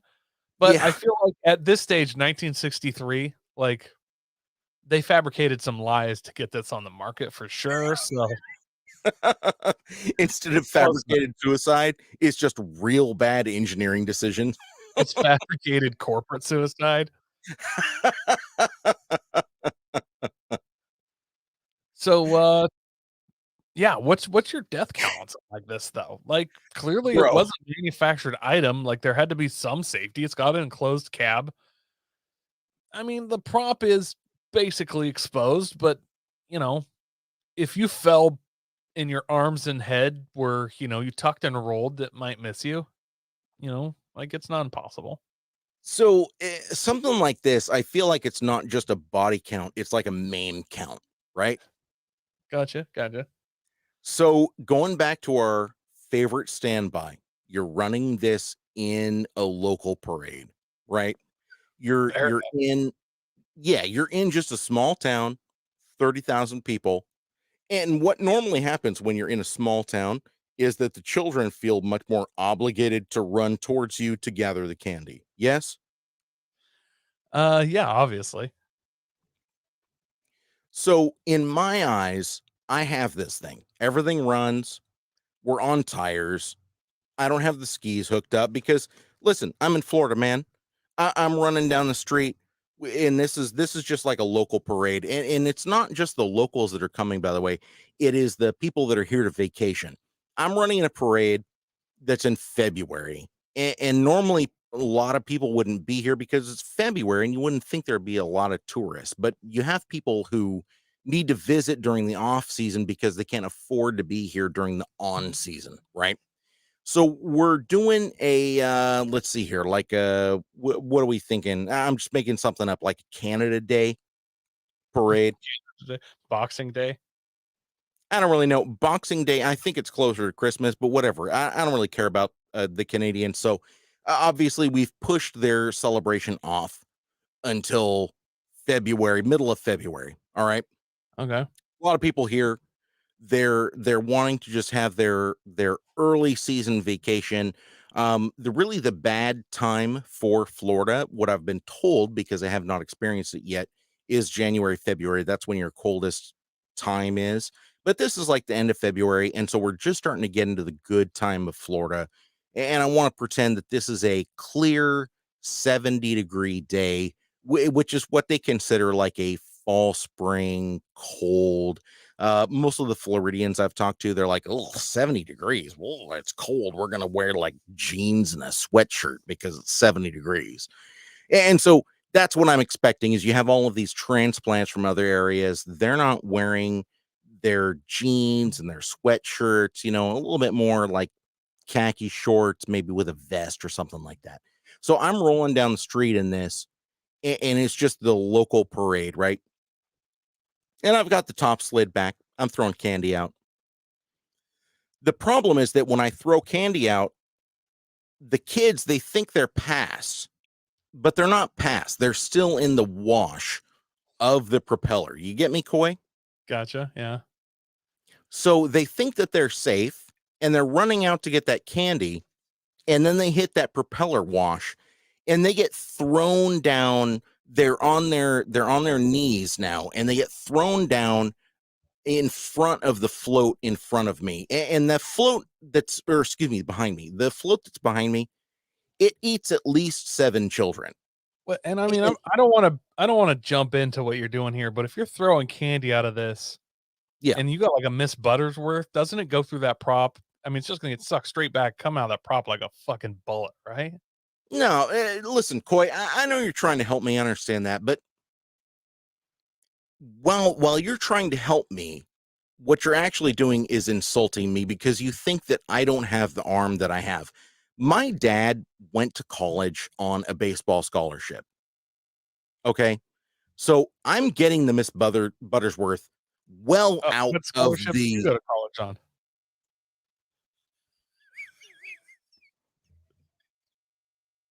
Sorry, you're froze up or something. I can't hear you. Oh, Coy. Oh, I can hear you now. Oh, Coy. I went to college on the potato scholarship. I'm not gonna. Okay, I'm not trying to detract from your story. Sorry, I interrupted you. Go ahead. We don't need it here. Look, I'm not gonna detract from my story by asking you what high school scholarship you went to school on. I had a work visa, bro. Fuck you. So listen, you can save your version of the FabSui for your version of the FabSui. Okay. Fine. I just I'm throwing candy out, and I've done a pretty good job of throwing because I'm good at throwing. Sure you are. Some may say that I'm the best at throwing. I'm literally the best at throwing. Ask China. China, they will tell you I'm very good at throwing. Okay. You've thrown so many outs. You're actually tired of throwing people out. I've thrown so many candies that landed in the baskets of the children that I'm tired of throwing candies that land in the basket of the children, and now they have to get candies for themselves. Okay. So I'm throwing candies out of this thing. 7 or 8 children, they've gotten caught in the propeller wash, and they've got thrown underneath the wheels of the floats behind me. Okay. We're talking about maybe 7, maybe 8 children. I'm going to go with 7. 7 children have been thrown underneath of the float behind me. And now that float has stopped. And I'm looking in the rearview mirror and I'm thinking, why has that float stopped? Right. And I'm thinking, maybe I've gone too slow, Coy. Oh, no. So No. I throttle all the way up. This is not a gas pedal throttle, by the way. This is an airplane style throttle. So I go all the way to the top. The second I hit the top of the throttle linkage breaks. And now I am 100% throttled and I have no control over the throttle. Now this thing, it is screaming. It is doing its absolute top speed, Coy, of 28 miles an hour through the streets of Panama City Beach. And I can't stop it. There is shit just flying behind me. There's trash, there's candies, it's blowing up everywhere. I cannot stop. I am headed straight for the mayor's stand where he's standing. It's not just the mayor, it's all of the top business people that are in the city, okay? And I can't stop. I'm just headed straight for them. And as I crash into the mayor's podium, they all just get sucked in to the propeller wash. They can't help themselves. And they go in, it's like Superman style. They're all going fist first and they're just splayed out. And so the first thing that hits is their hand, not their head. They're feeling it as they go through. As a matter of fact, the head of the Chamber of Commerce, she's trying to run away. And yes, it is a woman. I'm very sorry for that. I feel bad for that. I didn't mean for this to happen. She's trying to run away. And as she's running away, her feet get swept out from underneath of her. And she gets sucked into the propeller of my Polaris air sled. And she goes in feet first. And she feels every single rotation of that propeller as it chops. Ow. As it chops 1.5 inches off of her legs as she's being sucked in. She feels every single piece of that. The only time she gets any relief is when it hits the base of her spine and it paralyzes her from the forehead down. And she's like, oh my God, finally I have relief. And then she realizes that this fucking mulcher, this fucking tree chipper is just mulching her entire body as she goes down. And then, by the way, once it stops at the city hall, it explodes into flames, kills me and my passenger. So I estimate my body count on this to be, what is that, 5 plus 7? That's going to be 12 people. 12 people is my body count with this Koi. That's a decent. And then maimings, or what are you going for that? Because I know. No. Just whoever's been sucked into it, they're dead. Well, no maimings. No maimings. Counting some of those others. I didn't want to bring this up, but Devin's in the comments. I know you feel like, Devin, that you have PTSD from hearing this story now, but you're not going to like it. I want you to know that it gets worse with mine. So if you're starting to get your heartbeat up and you're having flashbacks, then you need to turn it off right now, Devin. I know Listen, you've had Devin, some accidents. Koi is much like a foot surgeon. You give them an inch and they take a foot. Wow. Wow. So that's pretty good. And I'm not 100% sure what my body count's going to end up, but why don't you keep tally for me kind of as we go here. So I got my fingers. I've got my fingers revved up here. Okay. Got your fingers all. Go ahead. Stretch them. Yeah. Crack them. There you go. Yeah. So we don't really have the terrain, I feel like, for this thing to work in the snow here. It's all mountainous. The flatlands aren't getting a lot of snow. This thing looks like it was made for, Wisconsin or Minnesota, just to run through drifts and stuff out in fields. Yeah. You get in the mountains and stuff, you're just going to end up sucking a tree into there, and you're going to get on a trail and just be sideways and just nowhere. Obviously, with the tires, you can do parades or whatever, but how far is that going to get you? Not very far. As I look at this, boy, the bottom of that, this thing's a fucking boat, bro. It's an airboat. You know what I'm saying? Oh, yeah. Yeah. Need some pontoons. Well, exactly. I'm going to take those skis off. I'm going to throw a couple floats on there. Get that thing sitting in the water. I'm going to take that thing down to the Detroit Lake Reservoir, right down the ramp and into the water. I'm going to hit the Marine Center and get my sticker on the side. I'm going to be mobbing out there. Mobbing this beautiful airboat. And it's probably going to go pretty well at first. Just like you would think. People are going to think it's cool. And I'm heading into one of the side coves. I think I'm gonna go. I'm heading that direction. Gonna get me some party on. There's probably one of those redneck yacht club situations where there's 50 or 60 boats all tied together. Coy, not to So, interrupt, yeah. but I know for a fact you're planning on get your fuck on. Well, I'm a gentleman, okay? And if you look at the cabin space of this, what am I gonna do? You're about to get your make love on. I gotcha. There's no it's not that kind of pontoons, you know what I'm saying? So I'm gonna be heading this thing in there, and of course people hear this thing coming from a mile away. They're gonna check it out, and pretty soon I got a couple jet skis around me. Now they don't do this on purpose. They're just checking it out. They start crisscrossing around me. Next thing you know, that front, I'm hitting some chop from that wake. You know what I mean? Oh shit, yeah. This the front tire is what steers this thing, the front ski. I start getting some bounce. I'm at speed. I'm coming clear off the water. Now, normally with a boat, you come off the water, the thing slows down, but I'm full tilt on this prop, man. I'm afraid to let off because if I let off, the nose is going to dig in, I got to keep it going. Yeah. But I look up and I'm coming straight up to a big group of boats all tied together. It's not good, Andy. It's not good. Oh man.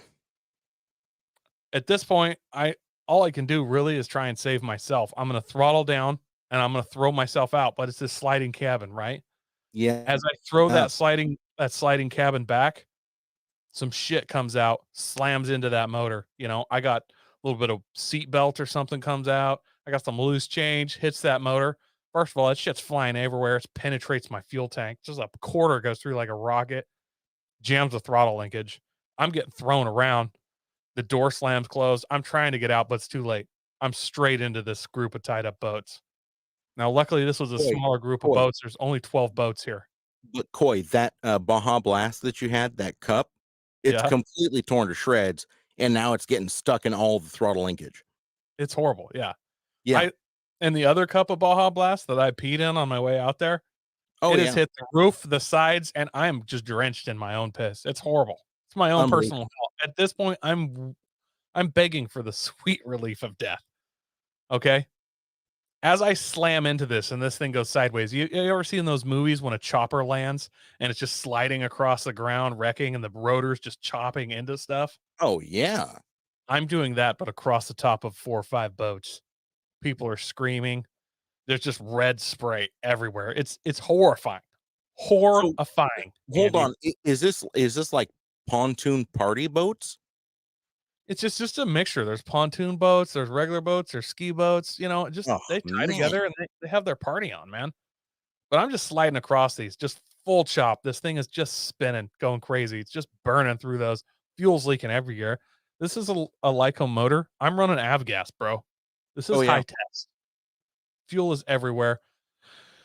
People are freaking out. There's fire. Shit's getting thrown by this prop. The prop breaks loose, pierces somebody's skull just straight through and pins it to the side of a pontoon. Obviously, there's an explosion. Now, there's 12 boats here. I wasn't able to get a good look at them. Men, women, and children. I'm guessing there's at least 20 people here. Now, all of them obviously don't die, but almost all of them do drown. You know what I mean? Like, I don't actually kill them with the airboat / sled. But when I sank half the boats and maimed half of them, they can't swim, bro. It's done. It's over with. So I'm going to go with probably about 20. Luckily, those 2 guys that actually caused this on their fucking jet skis, goddamn punks, are there and save a few. Fucking jet ski drivers. You know what I'm saying, bro? Like, they're just like fucking mosquitoes. Horrible. Goddamn jet skis. Anyways, I'm gonna put this at about 20. Yeah, that's what I'm going with. Give or take. Oh, wow. 20? Yeah, I'm going 20. That's if I'm I got it, boy. if I there's all that bank. If I just missed that little redneck yacht club that's those guys all tied together, it's just been one. It's been, Mia, but like a tornado goes to a trailer park, doth the Polaris air sled to the boats tied together. Ugh, bro. I actually have a theory about tornadoes. I think that tornadoes are they're aliens that need to gather together wood and aluminum. And insulation. Yeah. And insulation, yeah. See, I would say that, but I'm wondering if they get drunk off of that because they go another mile or so and just yak it up all over the countryside. You know what I'm saying? It's like, oh, I've been carrying this around all evening. Oh, hey, here's the hood off a 67 Chevy for your roof. You know, there was a tornado in my town, and they just sucked all the trash out of our town and dropped it in the next one. It was awesome. But you have to admit, they always hit the trailer parks, right? No, in the town that I lived in, Almsville, it came right in the middle of town, kind of went down the street, jumped, came down in the trailer park, the only one in town, royally fucked it up. Just went all through there, just took the roof off of fucking half the park, jumped over the highway and just out into farm fields. Like it just went into town, was like, boom, right in front of City Hall. Hey guys, I'm here. And then bounced into the trailer park and then out. Like that's all it did. It truly is proof that the aliens just hate trailer parks. I think we already all knew that though, to be fair. Well, yeah, we did. Wow. But wow. Okay, so what's your ultimate body count here? I'm going, let's say 19. Probably a couple maimed, but luckily those fucking assholes in their goddamn jet skis that caused all this saved 2 or 3 people, which makes them heroes, even though they caused the whole fucking thing. Damn. You know what I see? They walk away with big dick energy from this. I'm dead. And it was their fault. But, you know, winners write the history books, as I like to say. You know, they choose how it really went down. So they're like, this dude just drove right into this crowd of boats and we saved a bunch of people. And they don't ever say the part where they killed me. I'm blown away. And Eric Ewers, by the way, he says, wait, isn't Andy in a trailer right now? No, motherfucker. I'm in a motorhome, so I'm fine. It's totally way different. He's in an RV. Oh, it's way different, dude. It's way different. But I'll tell you right now, talking about trailer parks, it really does segue into our last segment, Smoking Deal or Smoking a Doob. Smoking Deal or Smoking a Doobie. And Coy, we had a Smoking Deal or Smoking a Doobie, but we're actually going to use the one that Devin sent to us today. It is a 97 Thunderbird LX Coupe. What do you think of this thing, man? I do not have that pulled up. Let me work on getting that. Go ahead and work on getting it. This shit is amazing. It's been driven 222,000 miles. Seller's description: runs and drives again, not just excellent. It runs and drives again. Just needs the intake fixed so it stops leaking. The heater hose. It needs the spark plug number 4, so there is still a misfire, but it can drive! Exclamation point. It wasn't the head gasket. Smiley face, winky face. Come buy it, up the price again because now it runs and drives once again. I don't even know what to say about this thing. It is literally the epitome of everything that I wanted to do with Thunderbird. It has got turbos out the hood. It has a locomotive style front end out the back. It looks like straight up has a cow catcher on it. Instead of a cow catcher, it literally looks like it's a homeless catcher. Yeah, it's like a budget Mad Max. Yeah. Oh yeah. The turbos are on top of the hood. There's intercooler / turbo piping going all over the fucking place. But the hood is still kind of there. They just cut portions of it out. Mm-hmm. This is something else. It's baby blue, not my favorite color. Oh, come on. But it's the type of vehicle that you love to hate, right? Well, yeah, like, no, I want to drive this. There's a picture showing him holding a piston. So did he rebuild this motor? Not a lot of info here. And here's a picture of rods.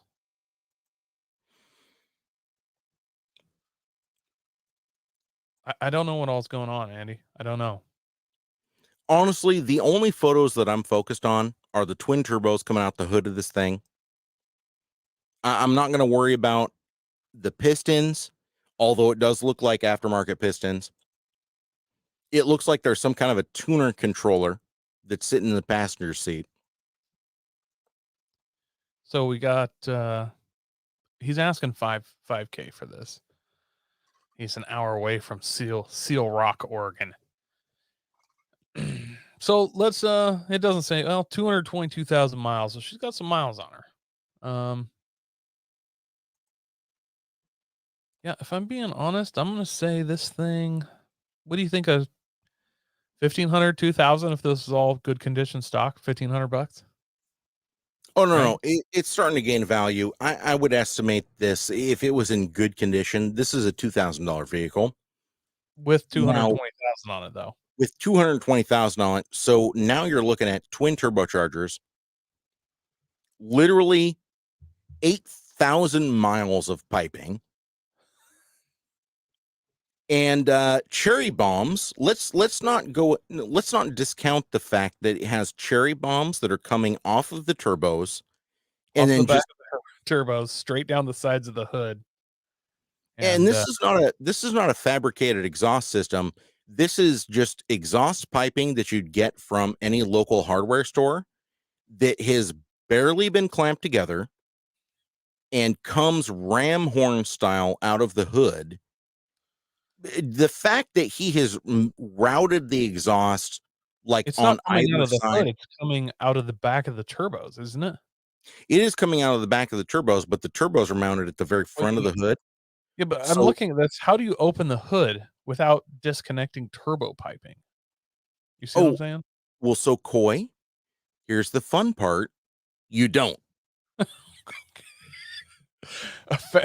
I thought it was odd how he still kind of had like some hood on it, but I don't. Mhm. And for a second, I was like, so does he have flex pipe and you can open the hood and the turbos stay bolted to the hood? That'd be kind of cool. I mean, weird, but unique. The interiors, I mean, for a beige, 1997 Ford Thunderbird, the interior is not in horrible shape. Little stains here and there, but it's leather. Yeah, this thing is just, I'm thinking you actually slide the hood down behind and underneath all this stuff. It's not hooked to the original. Yeah, I would hope that the hood isn't actually attached, because if it is attached, it makes popping the hood the most difficult thing on the planet. And it's an automatic. Let's not forget that.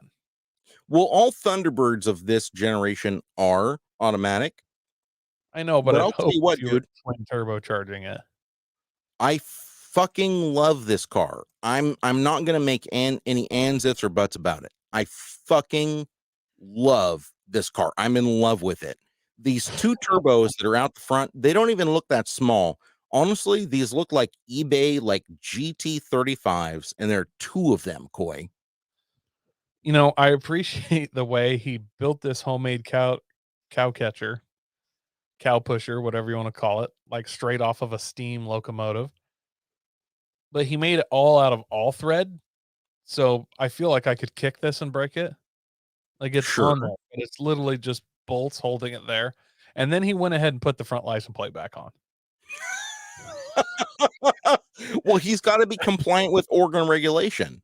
I know, but like nobody runs a front plate if they have stuff going on. They just know that they can't park anywhere where there's a meter maid or they'll get the front plate ticket. Like the cops kind of don't mess with you.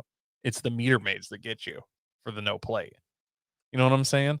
So is he like literally parking this in like a busy downtown area where there's parking enforcement? I'm not sure if this has ever left the Home Depot parking lot under its own power. The other thing I like, he put the front plate back on, but the tags died in 2018. So, I would run no plates, honestly. Just be like, oh yeah, I don't. Yeah. So, all right, Andy, what's your what do you think it's worth, and what would you pay for it? Bro. All right, listen. So I'm looking at photos of this thing. It is the most janky thing I've ever seen in my life, but let's get down to the core essence of this vehicle, Coy. I'm gonna do the Coy style what could you recreate this for? Okay, you ready? Okay. So we've got a V8 Thunderbird that's worth all of $1,800. We've got 2 eBay turbochargers that are worth all of maybe, I'm going to call it $320 for the both of them. Okay. You get 2 of those for 150 each, you think? Oh yeah, easily. Oh, really? Easy. The piping, I'm actually going to go more on the piping because it looks like he went down to the local AutoZone to get the piping. So I think he's probably $300 worth of piping into this. Not just piping, but also like clamps and silicone couplers and everything else. So I think, and it's got some type of like he's showing photos of alloy pistons, and he's showing photos of forged aluminum rods. I don't for a second think that those are actually installed in this. If they are, it changes the value of this engine drastically. If he's actually put the pistons and rods in this engine, it changes the value drastically. But just for the sake of argument, I'm going to say he has not done those things. I'm going to estimate his build value of this entire vehicle at $4,000. So it calls into question the $5,000 cost of this vehicle entirely. And you'll notice, Coy, the stickers on like the exhaust tube that's bent, very poorly bent, by the way. It's obviously exhaust tube that he's gotten from a local, just an AutoZone or something like that. His intake tubing looked like it's actually been either custom bent or he just purchased a kit where it came with bends and he just cut things sort of to fit. It was like a universal kit. Yeah. And you know what? I'm starting to lean towards the universal kit. The more I look at it, like it's not well bent, right? It's not quite the right angle. It's close, but it's not there. Yeah. Yeah, it's not right, but it's close. I want to point out, if you go through the pictures, Andy, there's a box in the back seat that says Platinum Series pistons. So I'm assuming the piston and rods come with the car in a box in the back seat. I would agree with that. Okay, so Coy, let me ask you this. If it comes with pistons and rods, does that mean that the engine is blown? He says it ran, but has a misfire in number 4. Now, is that because the rings in number 4 are completely gone? Spark plug number 4. So there is still a misfire, but can drive! Exclamation point. That's what he says. Okay. So for me, Mm-hmm. he's asking 5 for this. Now, in Yeah. his little thing there, at some point he says something about hitting 20,000 views, smiley face, Mm-hmm. and he raised the price because it runs now. I think it probably kind of ran before, but he just needed to spend 20 minutes to get it to actually fire up and idle. He Yeah. realized he got 20,000 views and he thought someone might bite. Like, it got a little virally on him, and he thought, I can get some real money out of this. I can recoup my money from this. So he raised the price. He's throwing in the pistons and rods. God only knows what he paid for those. I have no idea what Platinum Series means. So Well, I'm off guessing of eBay. Yeah, it's $150 eBay or maybe. Summit Racing or something. Yeah. If the motor's not blown, which is a big if. So if I showed up and I was able to do a compression test on this motor and it had good compression, so I knew it could be a runner. 5,000, I still feel like it's not there. I'm gonna go 3,500 as it sits if I have good compression. Yeah. If I don't have good compression, dude, literally, I want to say 1,000, but honestly, $900 if that motor's blown. Yeah. Okay. Hey, if he had done a manual swap on this, that would change all this a lot, though, for me. Yeah. My buy it now price is that the neighbor has it, and I know the motor runs. I'm gonna give him 2,500 all day long, though. I know it's worth more, but since this is an apocalyptic masterpiece nightmare, it's for me $2,500. I'm gonna take this thing. I'm gonna go gamble it hard and do weird stuff with it. I can't justify it for more than that, but it's probably worth that. I feel like I could recoup that if I had to, even though I'm gonna blow it up real soon.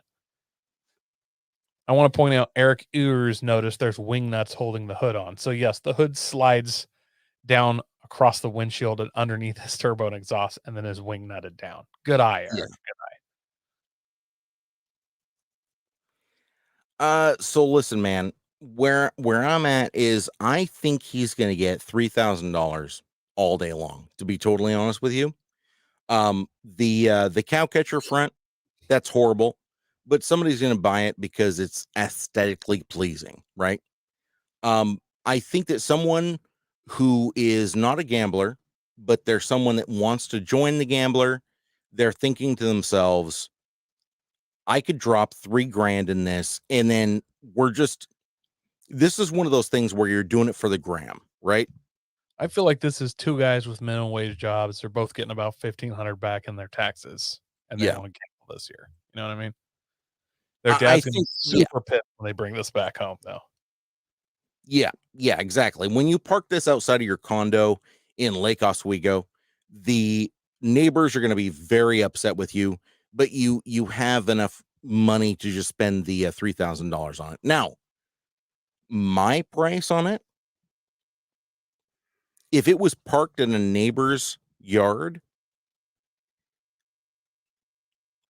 I'm going to say $2,000. Show me that it runs and drives and it's not a total pile of shit, right? Let's forget the pistons and the rods. Like, let's just say that those were in the back seat and they weren't in the motor. There's something that's included. They're in the back seat. I think about no, I'm going to augment that. It needs to be less than 2,000, $1,900. If you can show me that this runs and drives for $1,900, and they say it has misfire, we don't really know why, but I can do a little bit of looking at it and be like, okay, one of the spark plugs is horribly burnt, and they're not all coated in oil. I think $1,900 is my money on this. I think so. And then I get some of that water that's been blessed by your Pope buddy. Yeah. Brought through the cooling system to fix all the other ailments. Oh, I'm sorry. I forgot to mention his name. His first name is Briggs. So his what they call him in the church is Father Briggs. That's not a bad name. That's actually pretty good. He told me that when people ask his name, he says, I'm Father Briggs, like Briggs and Stratton. That's good. That's good, bro. It's pretty tight, right? If I were him, I'd get a dog and I'd straight up name it Stratton. I'm Briggs and this is Stratton. I'd become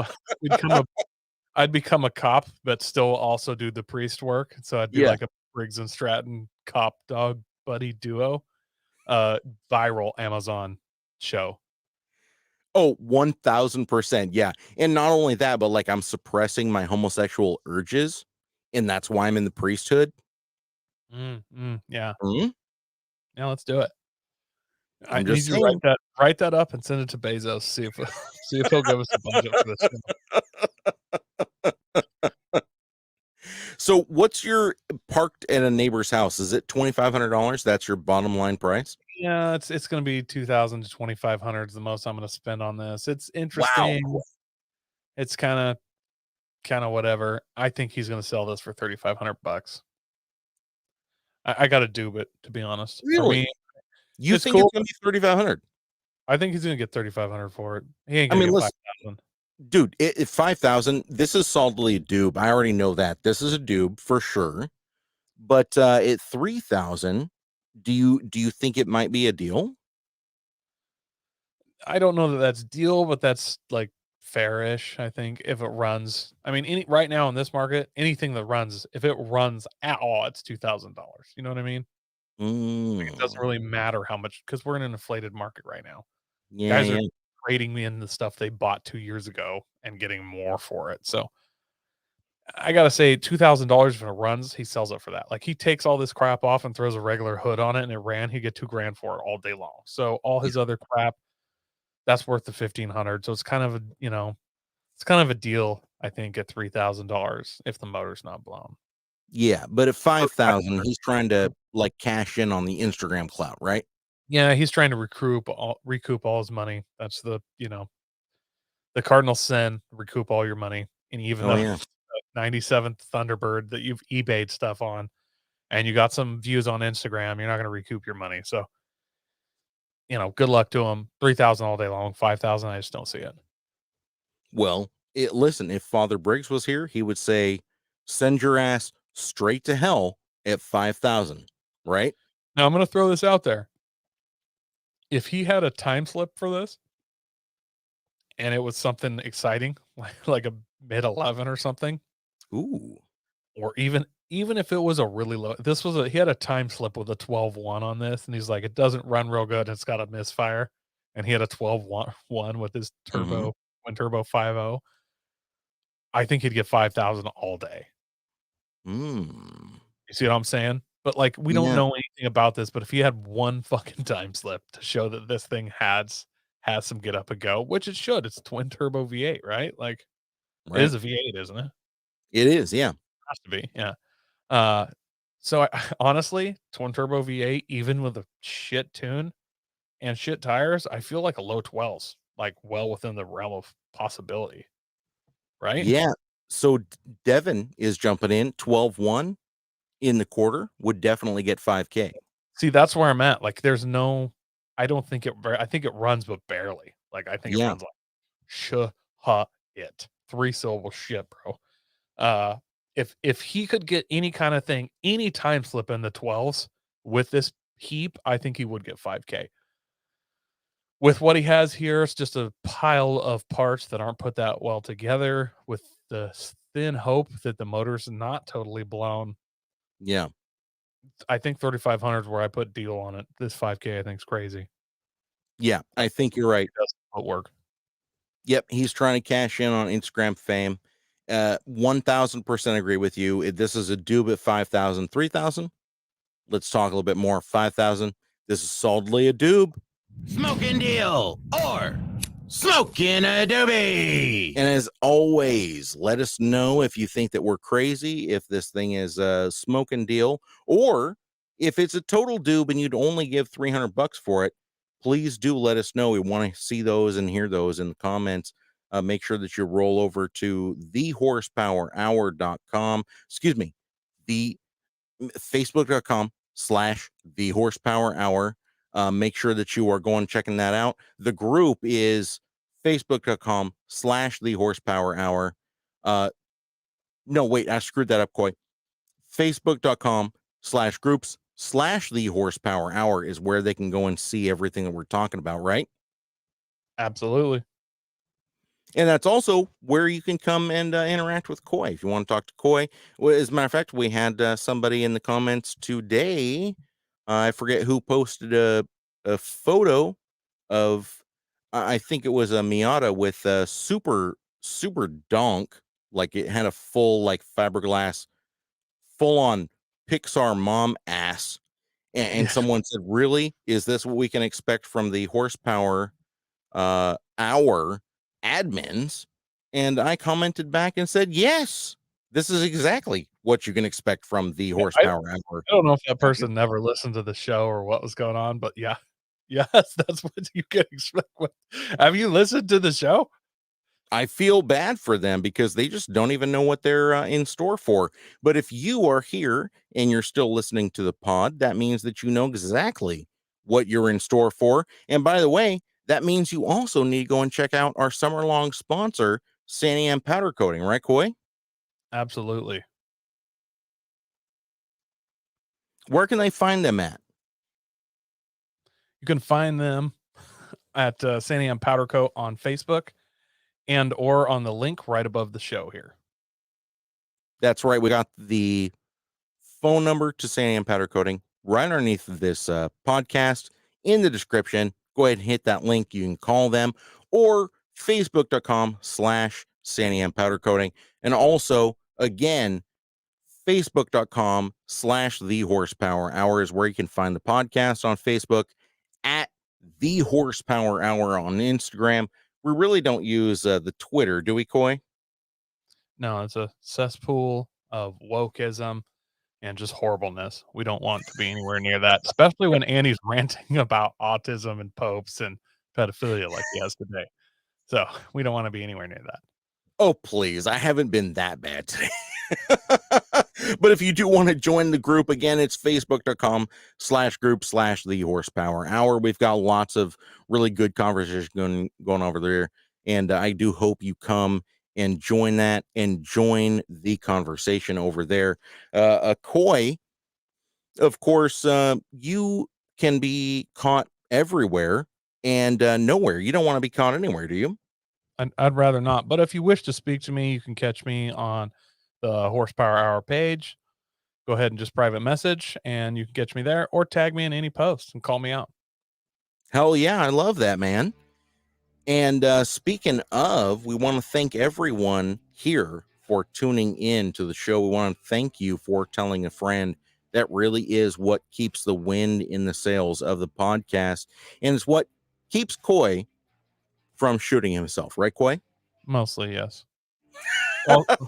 Also ammo prices, but Also ammo prices. So listen, I can't afford to kill myself. Prices of lead these days. So hey, once again, we want to thank you guys so much for tuning in. Thank you so much for telling a friend. And for Coy Foricus and Masterson, Junior, Senior, Esquire, Duke of Earl Grey, this is Annie. We will see you next time.